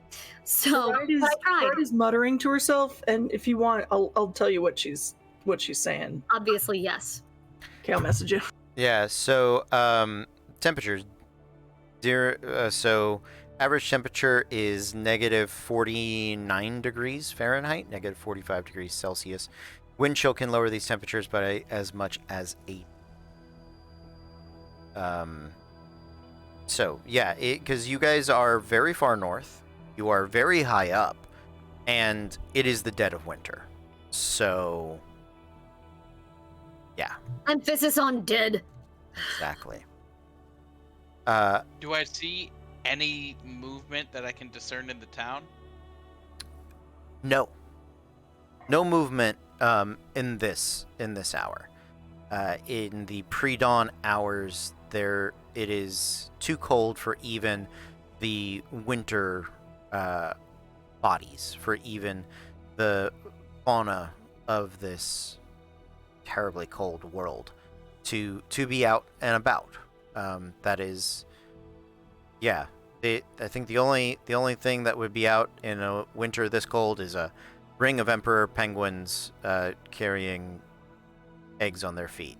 But that's in the south. This is the north. So. Penguin. Yeah, but it's magical here. We can have penguins wherever we want. Yes, but you don't want them here. Trust me. Ooh. Let me ask this: how strong is the wind? The wind is pretty strong. It is Chicago-like wind. As you're very high up, the wind catches through the tall buildings of the frost giants, and sort of creates these wind tunnels, these pockets of whipping wind. What are the chances I could extend my wings out and sort of like Disney's gargoyles around without actually flapping in order to very silently try to lift up, get a better view, and see if I see a ridiculously large bone pile anywhere? Sure. Yeah, make me an acrobatics check. Ooh, hate that. That is 5 plus 7 for an 11. For an 11. 5 plus 7 is a 13. Oh, 7, 12. 12. Yeah, we'll get there eventually. By our powers combined, we do basic arithmetic. And for the head. Sorry. So, you do end up having to flap your wings more than you would care to, right? Just to catch the loft. You do get some air underneath you. So I rolled for a DC. I rolled a 13, just for clarity. So you barely fail. Doesn't mean you're gonna fall or anything like that. But it means you're not gonna be able to do it in the way that you had wanted to, right? For you, the beating of your wings seems terribly loud. For everybody else, combined with the pass without a trace and your natural 20, it just sounds like wind, right? But what I will tell you is this. Opening your wings leaves them exposed to the elements. You can't fly with your wings bound in cold weather gear. It's just not something that is doable. And so while you can do this, I'm going to need you to roll a d4. Or, excuse me, what is your constitution modifier? Let's do it that way. Okay, my con modifier is +2. +2. Okay. You start to fly. And make me a medicine check. Oh, that's Do not break your wings for this. 7. 7? You're lucky I rolled low. You're very lucky. So Rock probably gets the idea that if I leave my wings out too long, this is going to be very bad. But I will go ahead and tell Eric in terms of what is happening, right? For every 2 minutes that your wings are exposed to the elements, especially flying, right? Walking around with them tucked in around you, that's something different. For every 2 minutes that you fly, you have to make a Constitution saving throw against exhaustion. Yes. Okay. So I will be flying for 1.5 minutes. Okay. We will set a timer. Yeah, I mean you're gonna have to make a check anyway, but basically a check gets you 2 minutes of flight time. Cool. Right. So go ahead and we'll do your check at the end. You have your 21 passive flying around, right? What is your flight speed? My flight speed is 50. Is 50. So you're going to cover a fair amount of ground. Unfortunately, you are hindered in that it is still very, very dark, right? Yeah. So you're having to kind of scout some streets just purely based on like proximity, right? Go ahead and roll me a percentile as you do, and we'll tell you what you find. Let's find some fun percentiles. Ooh, you guys are gonna. Okay, 65. Okay. Sounds good. So Rock, taking the lead, gets into the air. The frost hits his wings and they begin to chill. And there is, to his ears, this what is normally a very soft and I would say muffled sort of flapping of flight, still dense and heavy. Now the frozen tips of each of his wings carries with it and sort of the crack of a much denser, more brittle leather. It is immediately uncomfortable, even though he cannot feel its feathers, right? It does burn coldness.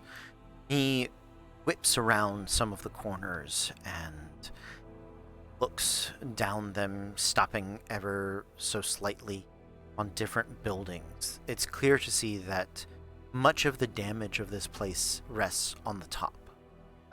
They were attacked from the sky, for sure.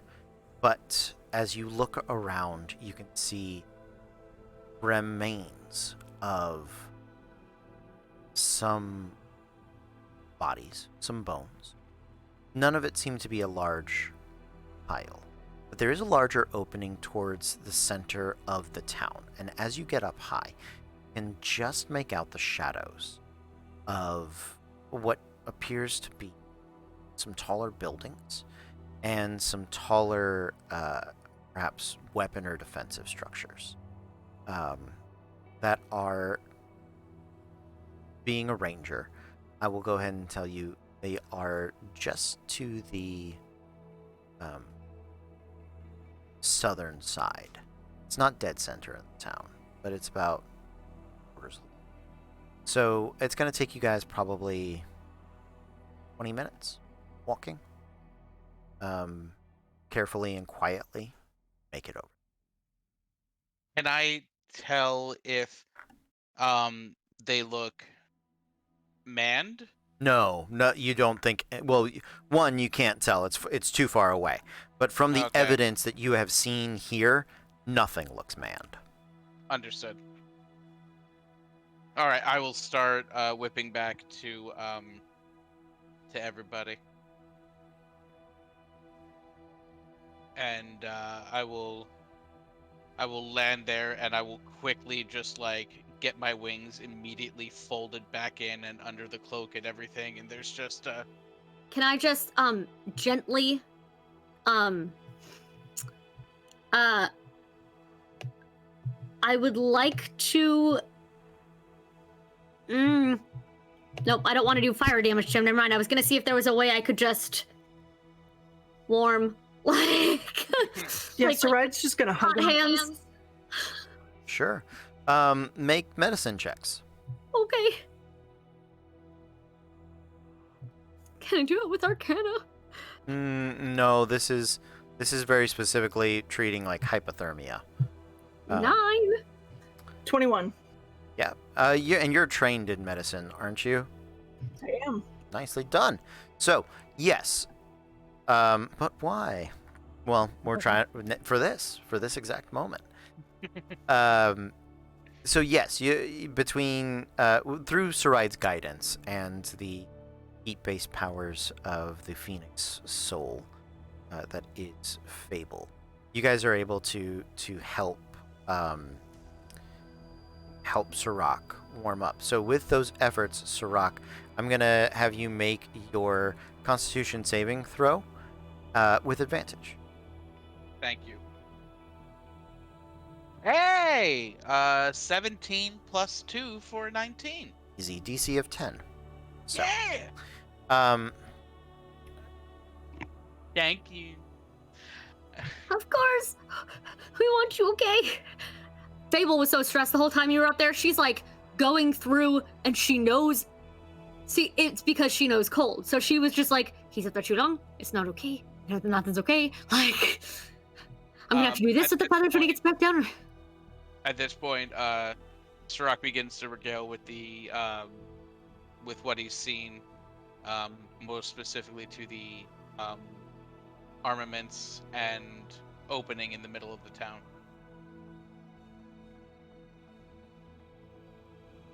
So I didn't find any specific bone piles. I found a lot of like tiny bone piles, but if we wanna find a big bone pile, I think that's gonna be the way to go. We could probably make it like 20 minutes walking. I don't recommend flying right now. No, I wouldn't. God, has anyone seen Talroth? He was square here. Oh no! I keep losing people. So what happens, just like D&D, like mechanically, if two people are stealthing together, but then they both roll obnoxiously high stealth checks that are higher than the other's passive perception checks, do they then stealth from the people they're with? Would you like me to be technical and tell you the truth? Yes, I would. That's why I'm asking. It's just a... So technically, you can only hide if you break vision, line of sight, from another character.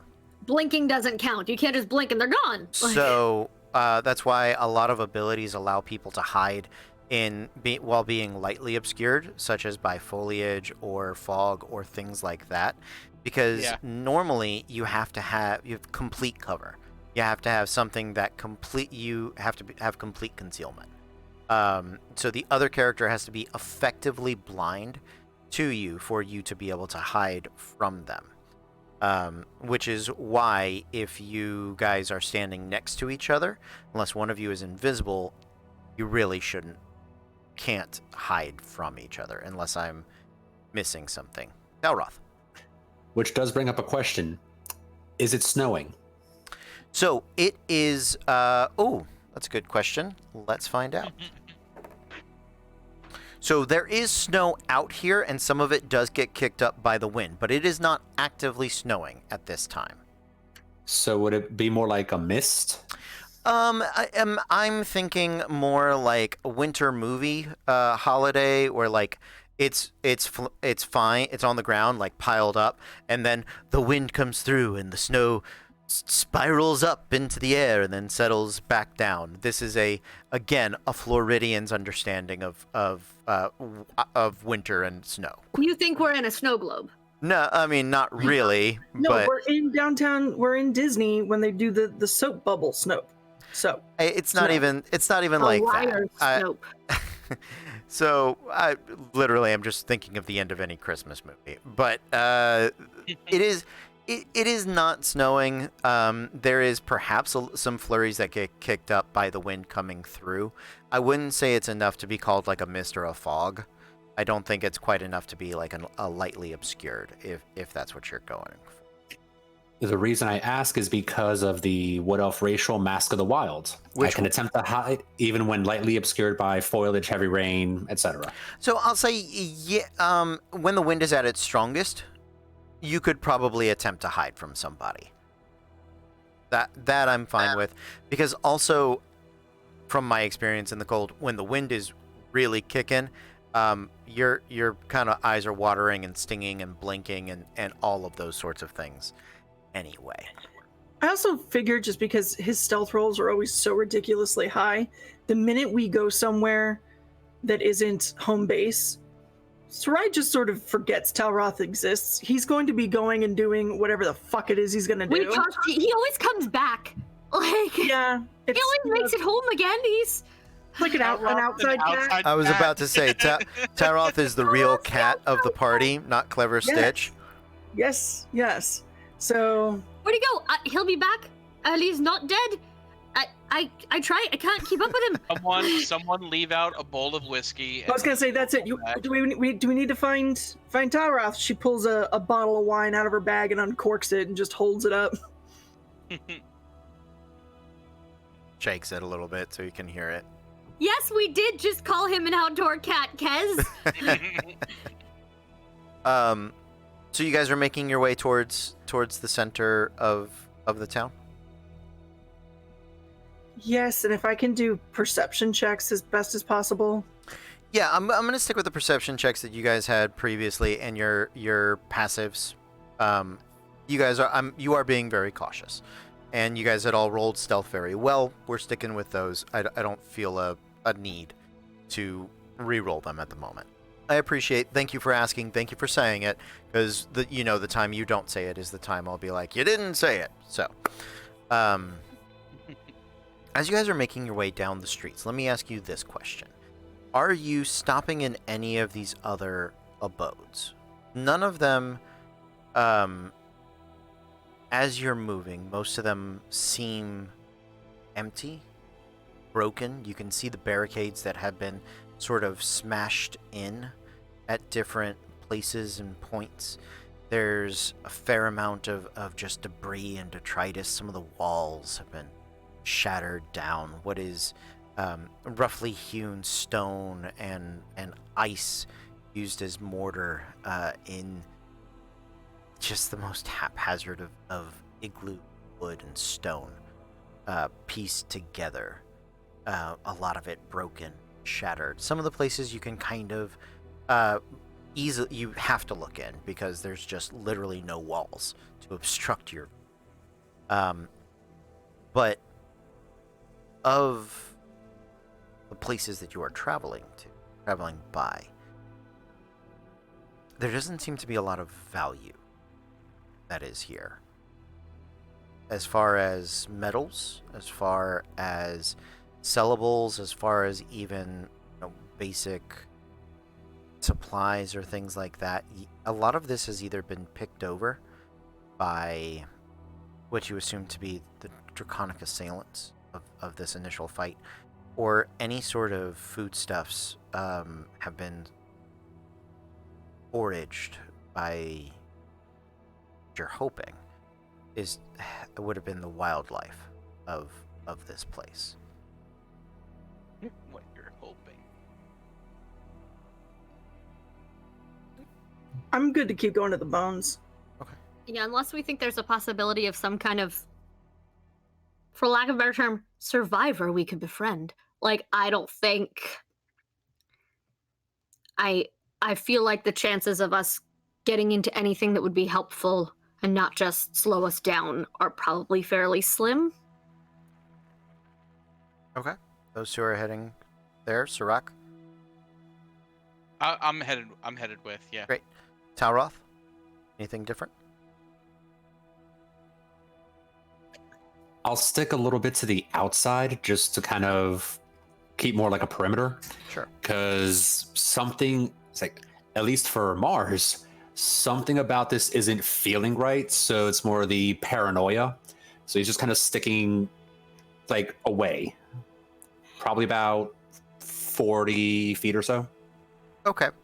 On the main street, though, on this, there is a pretty straight thoroughfare between what you're discovering is the lifeblood of the town, pretty much from the gate through the town square down. This is essentially Main Street down to the Jarl's, I don't know, place, hut, whatever. Right. The rest of it is not laid out nearly so neatly. It seems to be mostly have done from the density of the stone and the granite and all of those things. But on the main street is what I'm gathering. The street is very big. So, it's a giant street.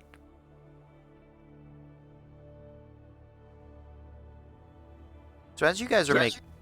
Go ahead. Just yes. Okay, cool. Just, yeah, I wanted to give the opportunity for things to be contradicted. As you're just, let's say, a minute away from the town, dawn does begin to break across the frozen caps of this terribly tall mountain. A bit of morning mist begins to sort of lift up off of the ground as the stone that had been frozen deeper than solid,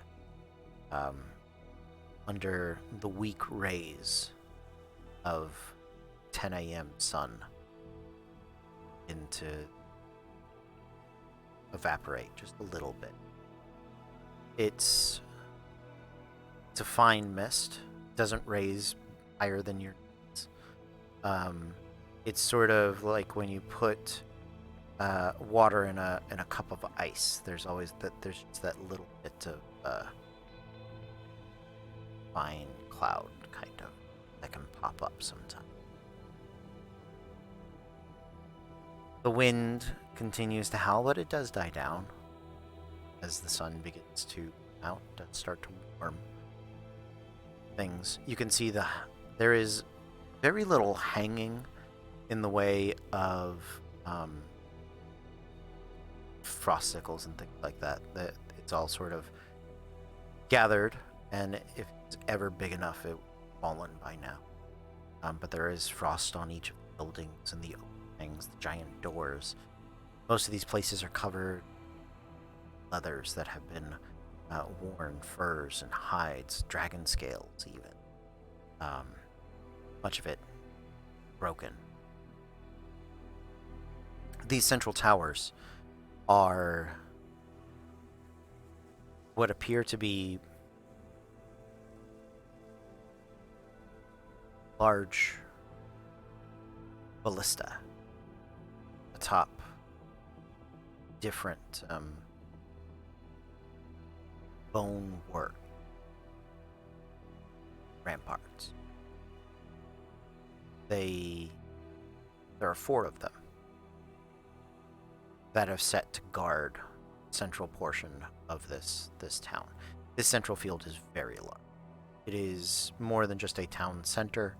It would be the giant equivalent of a fairground, say. Much of the battle here has been organized, taken place. You can see that there are weapon racks that have been shattered. There have been carts, supplies that have been broken, scattered, spears jutting out of the snow. As you look around, it's the debris. You don't see much in the way of bone. I mean, there's bone, but the towers are bone, but those are dragon bone. Those are very old dragon bones, as it turns out. Sort of worked together and strapped and, used as an effigy of giant might. Zoom.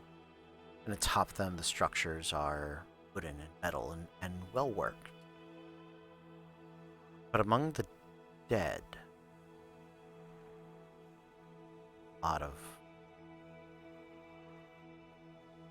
there are a few other bones that you do see. They are goats, rams. They are like totems upon pikes, stacked high and tall. They create this odd perimeter around the center. Can I do an Arcana check to see what this is? Yeah. Especially after Terrifying. The answer is it's terrifying. Thank you. Time with Raven. Would I recognize this as necromancy or anything? Sure. Yeah. Make the Arcana check.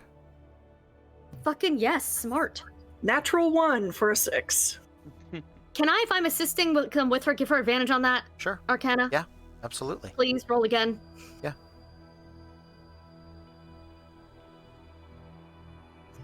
10. So before we move on, you immediately do feel that this is some form of ritual. There is a magic component to it, absolutely. The nature of which you are unsure of. Necromancy seems likely, but the specifics of which you don't know. However, the reason it's difficult for you to devise is doesn't seem to be a purely arcane magical study. There seems to be a almost clerical or religious bent to it, and So like something shamanistic. yeah, perhaps, yeah. And divine magic doesn't always follow the arcane rules of study, right? So if you'd like to add a religion check, that may provide you with some additional insight. Tauroth, you had something you wanted while she preps that roll. Oh no, I was just scratching my beard. Sorry. Oh, I thought I saw a hand lift. Nope. But, My bad. My bad. All good. No worries. 6. 6. All right. Anybody trained in religion that would like to assist her? I do not have proficiency in that. Okay. Now, Talroth. That was a hand. Kronos, do you want to help me? Given that we are in some kind of archaeological ruins, would I maybe be able to try a history check, see if maybe there's some kind of significance that way? Okay. Yeah. Specifically because of your background, I will allow it. You would probably not be familiar with the history of these frost giants in the society, but because you are, what is your background is archaeologist? Yeah, you would know modus operandi to like where to look and discover and what things to chronicle essentially as being important artifacts. So yes, I will allow a history check for that. Would anybody like to assist Talroth in that history check? Again, not proficient. So never mind. I will. Great. Roll better. So a 23 total. A 23. Okay, yeah. Clearly this was some form of religious rite. And as you're making your way around it, a few things strike you as being different and interesting. One of the important things to note about this is that it was done in the open air, right? This wasn't put in any sort of church or religious building. This wasn't put in a place where it would have been sacred or protected. You think that definitely adds itself to the magical nature of this event. The arrangement of the rams and goat heads and honestly, you think there might be some like Auroch version of minotaurs up there too, which are kind of just like cold weather cows, big furry things, right? Sure. And there's a odd bit on the ground where the frost never collects. And it is over the entirety of the area. It doesn't seem to be etched or burned or charred or it's not like there's no stone grooves like what you had run into previously. Well, they're clearly amateurs then. Everybody grooves their sigils before they summon weird shit. Fucking novices. Fortunately, not this time. Damn it! However, looking about, you can see that there's definitely a point. A focal point where whoever was leading this act would have been standing. And so you make your way over that side. It is on the north side of the circle. Have been traveling east to west. Or no, east to sort of matter. Where you've been, you go to the north side. Let's just simplify my directions there. You make your way over to the north side near where the buildings are, and this area does seem to be the religious church, for lack of a better term. It does seem like it had been damaged previously, but wherever the damage was, it has been frozen over ice and repaired. Frost. The doors sit open, and as you make your way closer, feels somehow all the colder. The moment I feel it gets colder, I'm just going to stop and back up a step. Okay. The chill under your skin does linger just a second and passes. Can I see into it? Yeah, so you look into it. There are There are some like pews lined up. There does seem to be an altar on the far side. Can't make out the mural or the effigies that are within there, but you don't see anything, as it were. Can I try going in? Before you do, Fable would like to just gently, especially if he said it was a little colder when if there's something magical happening, she would like to just prestidigitate a sparkle or something and see if it dissipates or any happens to it when it crosses that threshold.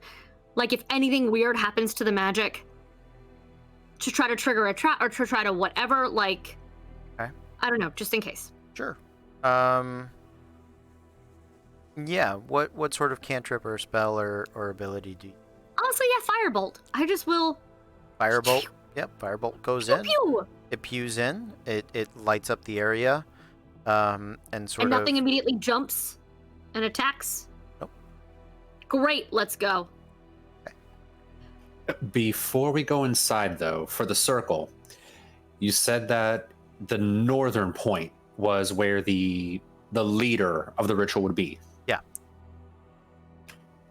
The skulls that you were talking about, are they each at the 4 points, like north, south, east, west? So we've talked about a lot of skulls. Are you the like skull totems of the rituals? Those Yes. are there are more than just cardinal directions on these. It forms sort of a ring, and they do not seem to. One of them maybe sits perfectly on a cardinal direction, but you think that's more happenstance than purposeful planning, right? And these are, I call them totems, just for descriptive nature, but they're not. They're shorter than a frost giant would be. Frost giant's about 21 feet tall. They're more like frost giant spears, which for medium creatures, sort of a tall pillar, right? 10, 12, 14, 15 foot pillar. The variety of skulls sort of jammed down onto it, sort of piked into the ground. Okay, so this isn't so looking at it, this is more like a tribal ritual kind of thing. Yes. Yeah. Okay, and all the skulls would be more trophies that were planted on top of the spikes, or the Yes. spears rather. Yes. Yeah. That is a better visualization of what it looks like. Absolutely. As usual, just going to quickly just jot that down. Just not detailed, just okay, I'll fill in gaps later, just circle that and just mark how many of those spears I see. Okay, absolutely. And it should be noted that the nature of this ritual seems out of place with the rest of the architecture and culture that is to be witnessed here, right? Nothing else. It's not like every place is adorned with skulls. It's not like every place has its that is it's unique specifically to here. Even the church doesn't it's not like hanging brutal savage effigies or things like that. This is different. This is interesting. Saride is making her way into the church, Fable nearby. Everybody else following? Komono? Alright. Saride, as you make your way into the area. So this church does seem to be relatively well intact, other than some damage in the front of it, where this longhouse has sort of been, the wall and corner had been bashed and broken. It has been refrosted over and shaped into an ice bit of wall, and the morning light does pierce through it and give it just a hint of hint of light. It's like stained glass. A little bit. Yeah, like frosted glass. A little bit. You're still relying a fair chunk on your dark vision just because there's not enough light for it to really separate itself out. This is a place for giants. There are chairs for dwarves and things like that, but much of the architecture and much of the seating and things is giant-sized, proportioned, right? So you're making your way in the area, creeping ever so slowly. Look along the walls, where they're dense iron. See a number of depictions, right? There are sort of murals or religious. I'm gonna just go with mural. They're basically pictures etched into there, right? That depict what clearly are sort of frost giant moments. Them battling. Some of them are of them battling what are clearly white dragons, white frozen dragons. There does seem to be a depiction of a storm giant that helped them once long ago. There's definitely a myth sort of nature to it, right? It is all kind of woven into this tree-like tapestry that stretches along one of the walls, and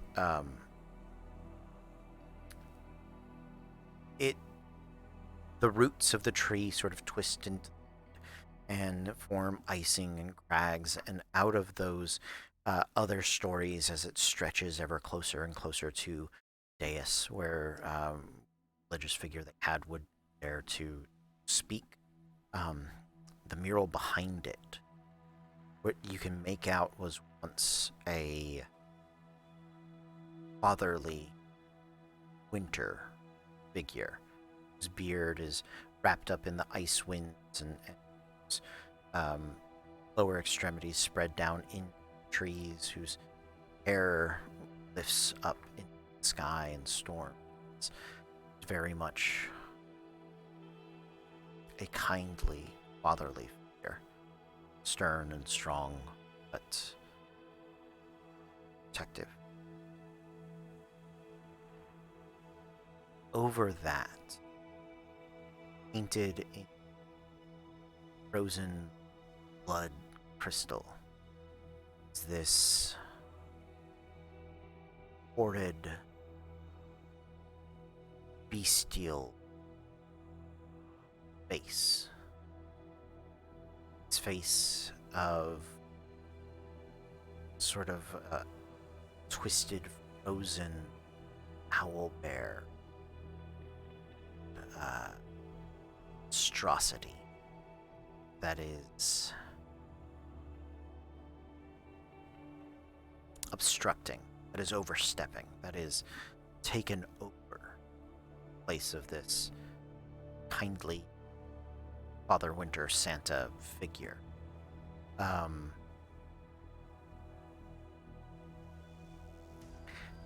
And I hate that. down around the front of it, next to large sort of almost laid across it front, holding on to sides. You see this very blue, sort of impossibly blue figure. Giant. His head is down, but rather than the helms, the Nordic Vikings nose bridge skull caps that you've seen other places, here there's this fur. There's this thick, white, owl bear-like mane. that obstructs his head. Sweeps back.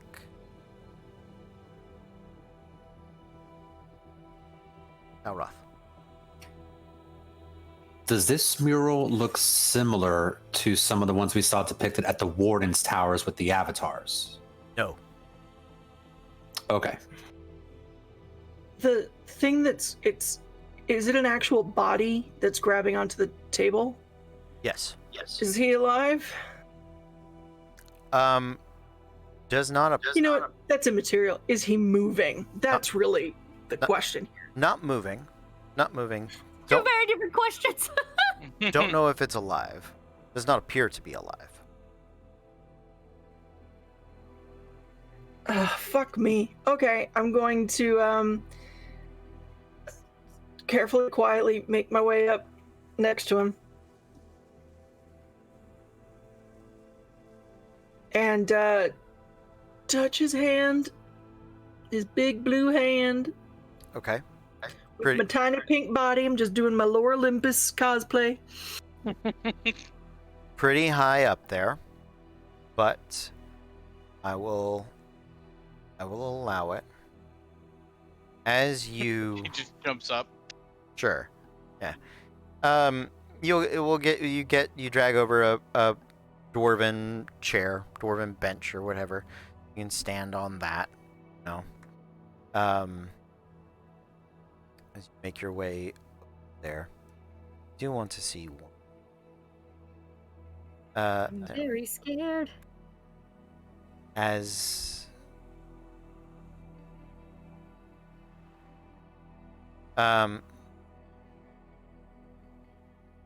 you sort of touch it, cold, very cold gloves.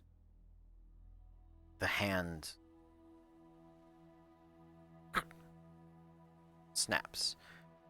You hear the breaking of ice as it cracks and shatters, kind of rains down over you. And as the head begins to break through frozen ice that has come across it, it looks up as these dead white eyes and frozen beard. I would like all of you to for initiative. Hi, my name is Fable. Do you want to be my friend? I was going to ask if I could have just booked it to under the table right away. I'm gonna say no. The minute I saw Sarai do something stupid, could I have gotten the fuck out of that building? Thank you. And with the ace, I do in fact go, hi, my name is Fable. Do you want to be friends? Okay. Well, it is your turn, Fable.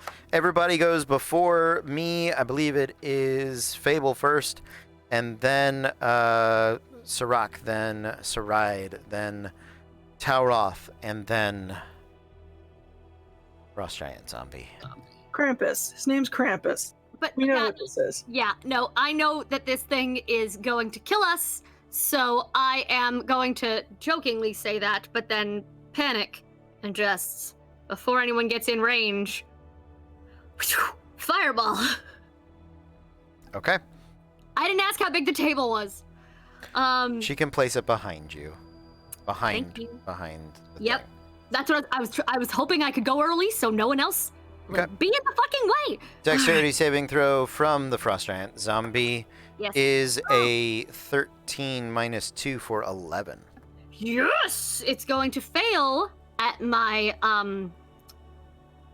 well, this is big and terrifying, and if it's undead, it's gonna be a struggle. For my 6th level fireball. Okay. Sounds good. We'll go ahead and Bonus roll. action mantle of flame. Bonus action mantle of flame. Sorry, I'm saying it now. Okay. Action Mantle of Flame. Good, I get to re-roll these ones. They're 2s now. So 29, 30, 31, 32, 33, 34 points of fire damage. That happened. Because I rolled. Not you. 11 Not I know. that. Not that. Because I Um, said I cast fireball. Sorry. Okay. Hold. Holding. Ah. Sorry, I have been digitally tracking hit points and it signed me out of my Google account. Oh, I can't do that. Oh, no. anymore. All right, so what was the damage? 34. 34. Nice. Yep, it is not resistant to fire. Yes. So that does happen. Anything else? Any movement? You're about. You were right behind Saride, weren't you? Yep. So this is what I need. I need you actually. So at the start of your turn, I need you to make a Constitution saving throw. Okay. You are within 10 feet of the frost giant zombie. Done.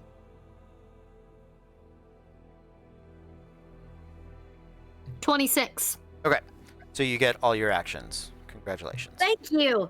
And I will move. Wh- In case there's AoE effects happening, I will scatter a little. Where are you scattering to? To the right. To the right. Arbitrarily. Off to the side, you go dashing past the table. Sirach, you are up. Being slightly further back from the creature, I am going to take a hop, skip, and a jump back, and I am going to cast Hunter's Mark on the giant. Okay. And I am going to attack. All right, let's do it. First one is a 16 plus 9 for 25 to hit. Yeah, absolutely will hit. And the second one, natural 20. Nice. Okay, so let's roll the first one first. The first one is a D8 plus a D6. Okay. So that's 3 and 3 for 6, plus 4 is 10 damage. 10 damage. Nice. And then, so for that, and then Vicious Longbow does a thing. When you roll a 20 on your attack roll with this magic weapon, the target takes 7. an extra 7 damage. There Yep. we go. So it's max damage, then, right? Yeah, so it is. So you get max damage. And the way I'm going to do this today, because I change it every day, why not? Let's keep it weird. So you get max damage. You did shoot the right arm, upper arm of the giant. It's the arm that is on the table. I don't think so. Just roll your extra damage. Max damage plus the dice, plus a normal roll of the dice, plus your 7. Go with that. Hey, I literally rolled 2 3s again. So that is 8 plus 6 for 14. Okay. Plus 4 for 18. Okay. Plus 6 will bring me up to 24. Yep. Plus 7 will bring me up to 31. That is correct. Sounds good to me. There we go. All right. After Sirach. Right. Do I have to make a save? You do. A Constitution saving throw. Sirach, where are you moving, or are you staying put? I've got you 10 feet behind Saride. I was probably initially 10 feet behind Saride. Mhm. I probably moved my full movement back to get a good Okay. vantage So point. so 20 feet, or what's 25. your 25 is your hopping speed, your bird hop Mhm. speed. Sounds good. All right, Saride, Constitution saving throw. Natural 1 for 3. Okay, so on a natural 1, you can't make more than one. You can take an action or a bonus action, but not both. And your speed is halved. She is going to, as an action, in the Saturn, she's going to cast Bark Skin on herself, Okay, which brings her AC up to 16. nice. Sounds Because good. someone has to be in melee, or else fucking Talroth doesn't get sneak attack. I love you guys. I'm going to die in this fight, but I love you guys. Okay, sounds good. So that is your action, and you are staying put, staying within melee of. Also, I'm pretty sure if I moved out of melee, just one little like flick from him would just erase me from existence. So I might as well stay. Sounds good. With that, I believe we are up to Talroth. Oh boy. Uh, Would it be possible to, like, rush in, hit, rush out? Yeah, I mean, technically you can. He would get the attack of opportunity if you move out without disengaging, but your speed would allow it. Yeah. I'm putting you the same 10 feet behind Saride. She's within 10 feet of it. I mean, she's actually technically in melee with it. So you're about 15 feet from it, from being able to strike it with your melee weapons. All right, so let's go ahead and do that. Just rush in, just draw the first sword, take a swipe at it, and then just disengage, get out of it. Okay, sounds good. Go ahead and make your attack roll. That's a 25. 25 does hit.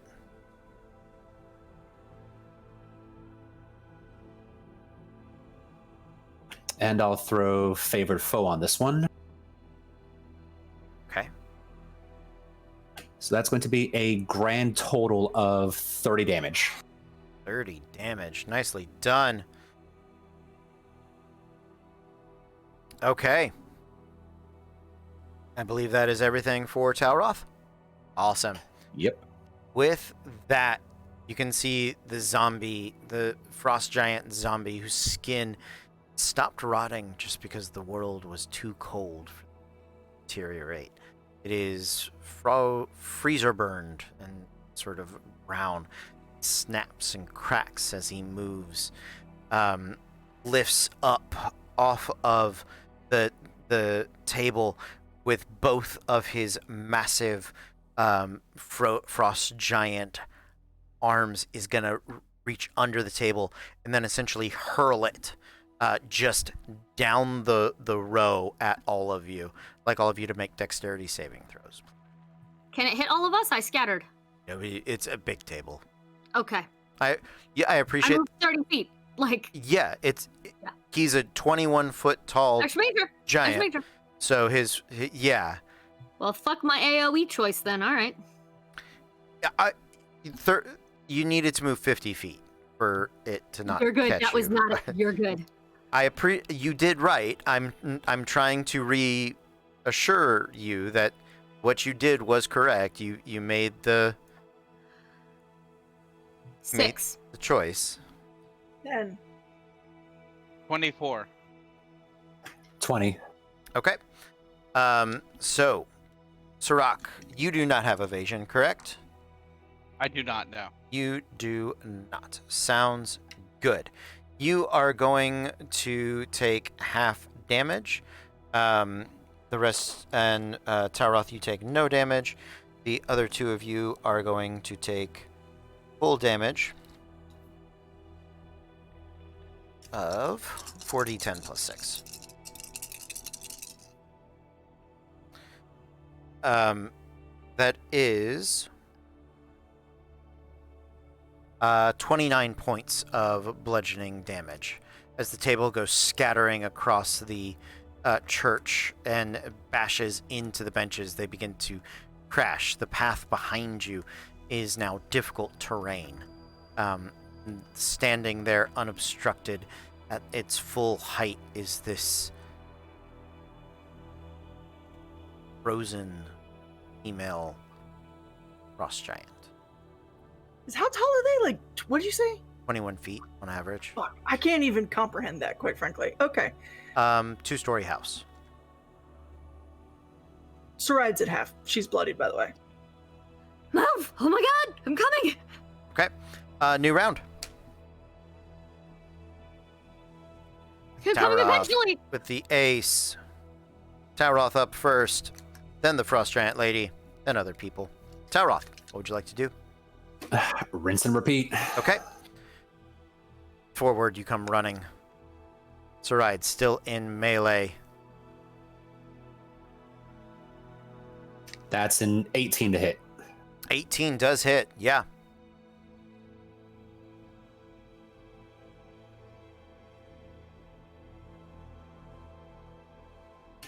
That is a total of 28 between the sword, the sneak attack, and favorite foe. 28. Nicely done. The blade pierces in and cuts across the frozen zombie flesh, which easily severs, snapping and breaking. Sort of buckles, almost falling to its knee. It is not doing well as you back away. However, now its turn. It looks past Saride at the nimble little wood elf that has been cutting it down to size, and it locks its eyes on you. The rest of the group can see them turn from what is zombie-like white, this frozen ethereal blue. I'd like you to make a Constitution saving throw. Off. That's a 13. 13 is not enough. The frost giant's freezing stare pierces into the back of you as you wheel around. You see it, and the ice begins to creep up and over. Take a breath. Lungs begin to freeze. You are paralyzed until the end of your next turn, and you are going to take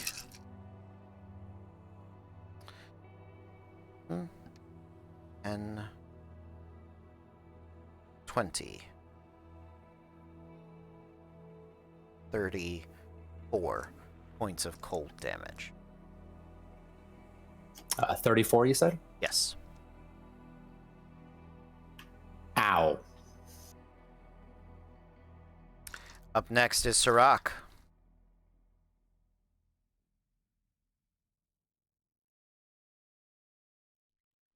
Okay, I am going to get within 30 feet. Okay. So I'm gonna come back up, get closer to Saride, and I am going to draw a bow and wave my hands in front of him and cast Planar Warrior. Okay. Not cast, but invoke my Planar Warrior ability. Yep. And I'm gonna shoot him with a bow and arrow. Let's do it. First one's gonna miss, I think. 13. 13 does miss. Yes. Okay. You jumped out. And then the next one is a 3. That misses even harder than the previous one. Yes. That does miss as well. Yeah. Bells.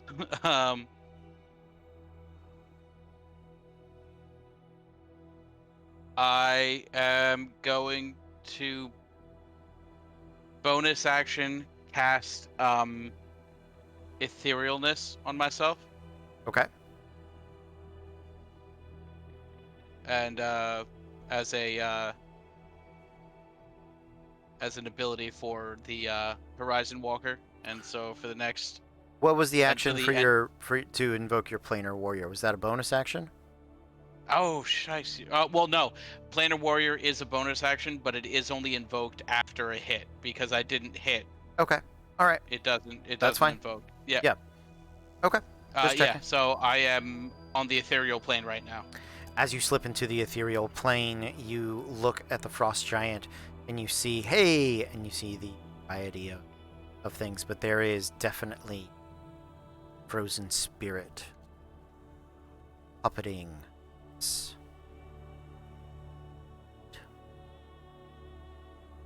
Okay. Up next, Also, this is what the ethereal plane looks like for anyone who needed to know. very ethereally. Saride and Fable, who's got the higher dex? I do. All I right, think. I'm assuming. Fable. Yes. I do actually do the wrestler tag. I just get like I know you are. I'm just letting you know I'm in melee so that we've got the sneak attack thing. You need to get the fuck out. And then I am how high up? You said it's 20 feet tall? 21 feet tall. Good, 21 feet tall. With 21 feet tall and the room being giant-sized, I can absolutely cast another fireball that hits her top half and misses us if I aim it above her head. Sure. So, I would like to do so. Okay. I cannot cast it as high as last time because I burned a lot of charges with that Okay. first one. But let's go. A natural 17 minus 2 for 15. That's exactly the dex. Okay. So she'll take half damage? Yep. Because she doesn't have vulnerability to, yeah. Nope. That's fine. It's a 4th level fireball. So, Is that all the charges on your wand? yep. Do you have to roll to see if it blows up? It's a good question. Well, first roll your damage, and we'll... It does not say anything about rolling once you're done. It's just going to take longer to charge to reset. Okay. I will double check. But roll your damage, please.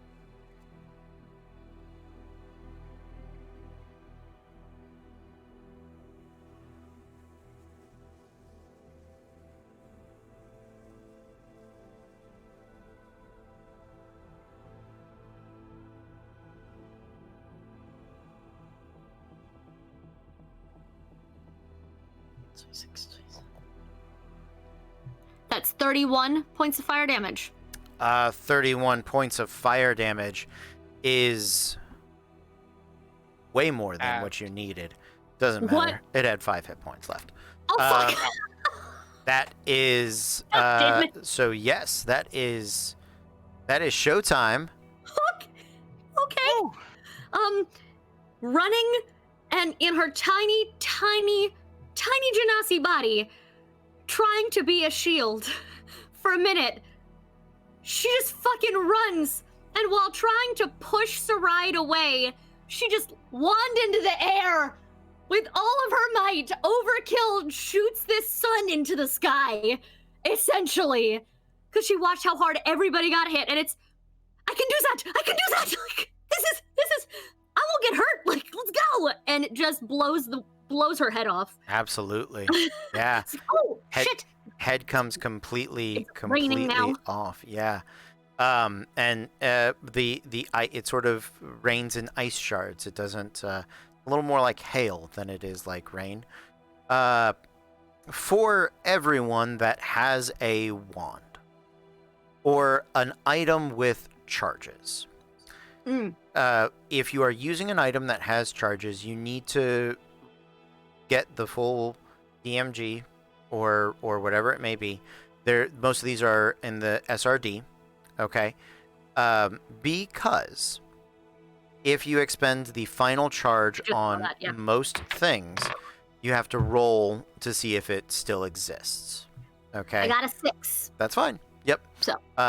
And Sorry, it didn't show up when I clicked on it in this. It gave all the information. I had to go to the equipment separately. Yes. It didn't Yep. give all the information, but I got it. Yep. And if you used it yesterday, you need to keep track of the number of charges that you used and the number of charges that have recharged on an item. In which Okay. case, then I will burn my spell slot instead because I That's fine. did not track that properly. So I'm going to adjust to have cast Fireball the first time and then Right. wand the second time. That's fine. But yeah, do keep track of that. I don't think it happens with the guitar. I hate that they're old. It pops a string. Yeah, I hate that they're old school. Like I appreciate their like fantasy or not fantasy. Their medieval instruments and things like that. But I don't know what amount. They're all just varieties of guitar to me.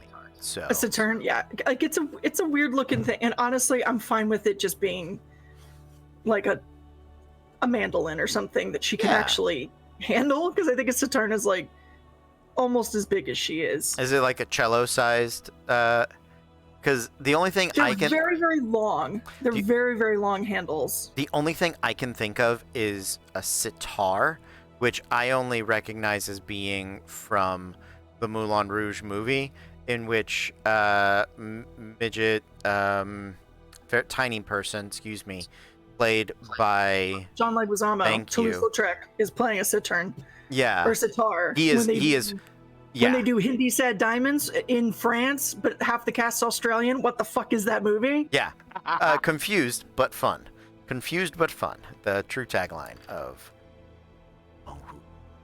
So, It's pretty much the Laz Berman brand, though, isn't it?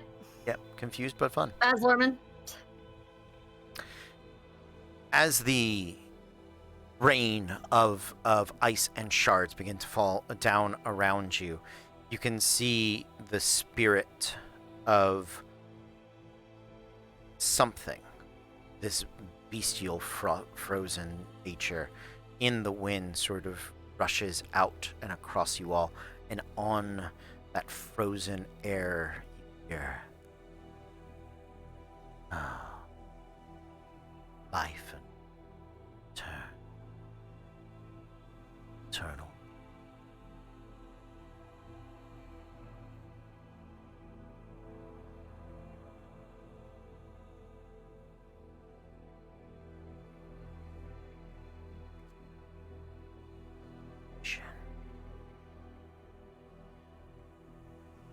The wind blows the door behind you further open. That is where we are going. Sure. Screaming? I will. Sorry. We can end on just a hint of because of the archaeological things. Remember what led you into this area. It looks like as you review sort of the text and the rituals, it looks like whatever religious leader that was here, when the Black King wouldn't heed their calls of the frost giants, they turned to primal spirits to protect them. And while the dragons did not seem to have successfully conquered this frozen spirit, this frozen north fortress, spirit of eternal winter seems done the job for them. Cool. I will also let you guys know you can hear more frozen and skeletal zombies popping up outside. But you do know that the last Jarl of this town died defending the gates. So that is where you go. You mentioned the game we could hear the zombies. My brain was so in this that I was like, oh my god, where? Babe, lock the door. He's just casually saying on Twitch, all right, good night, guys. Looks like we got zombies in the front yard. So Kayla and I are going to go deal with that. But I... Big Sean Bean mood. They have a cave troll. Fuck. Like, How's everybody doing? Did you guys enjoy tonight's Yes, adventure? no, this is just panic. This is fine. Yeah. You guys are doing good. Thank you guys for hanging out. You'll probably have another party member in next week. So one of the thick fighters could be in. That'd be great. yeah, one of them can be trailing behind you. That's not a problem. I'll run those in if I have to. I could play a stat. Please, I don't want to die. Good to know. You guys are good. Yeah, thank you guys for hanging out. We're gonna say goodnight. Thank you guys. We will see you all next time. But until then, be cool.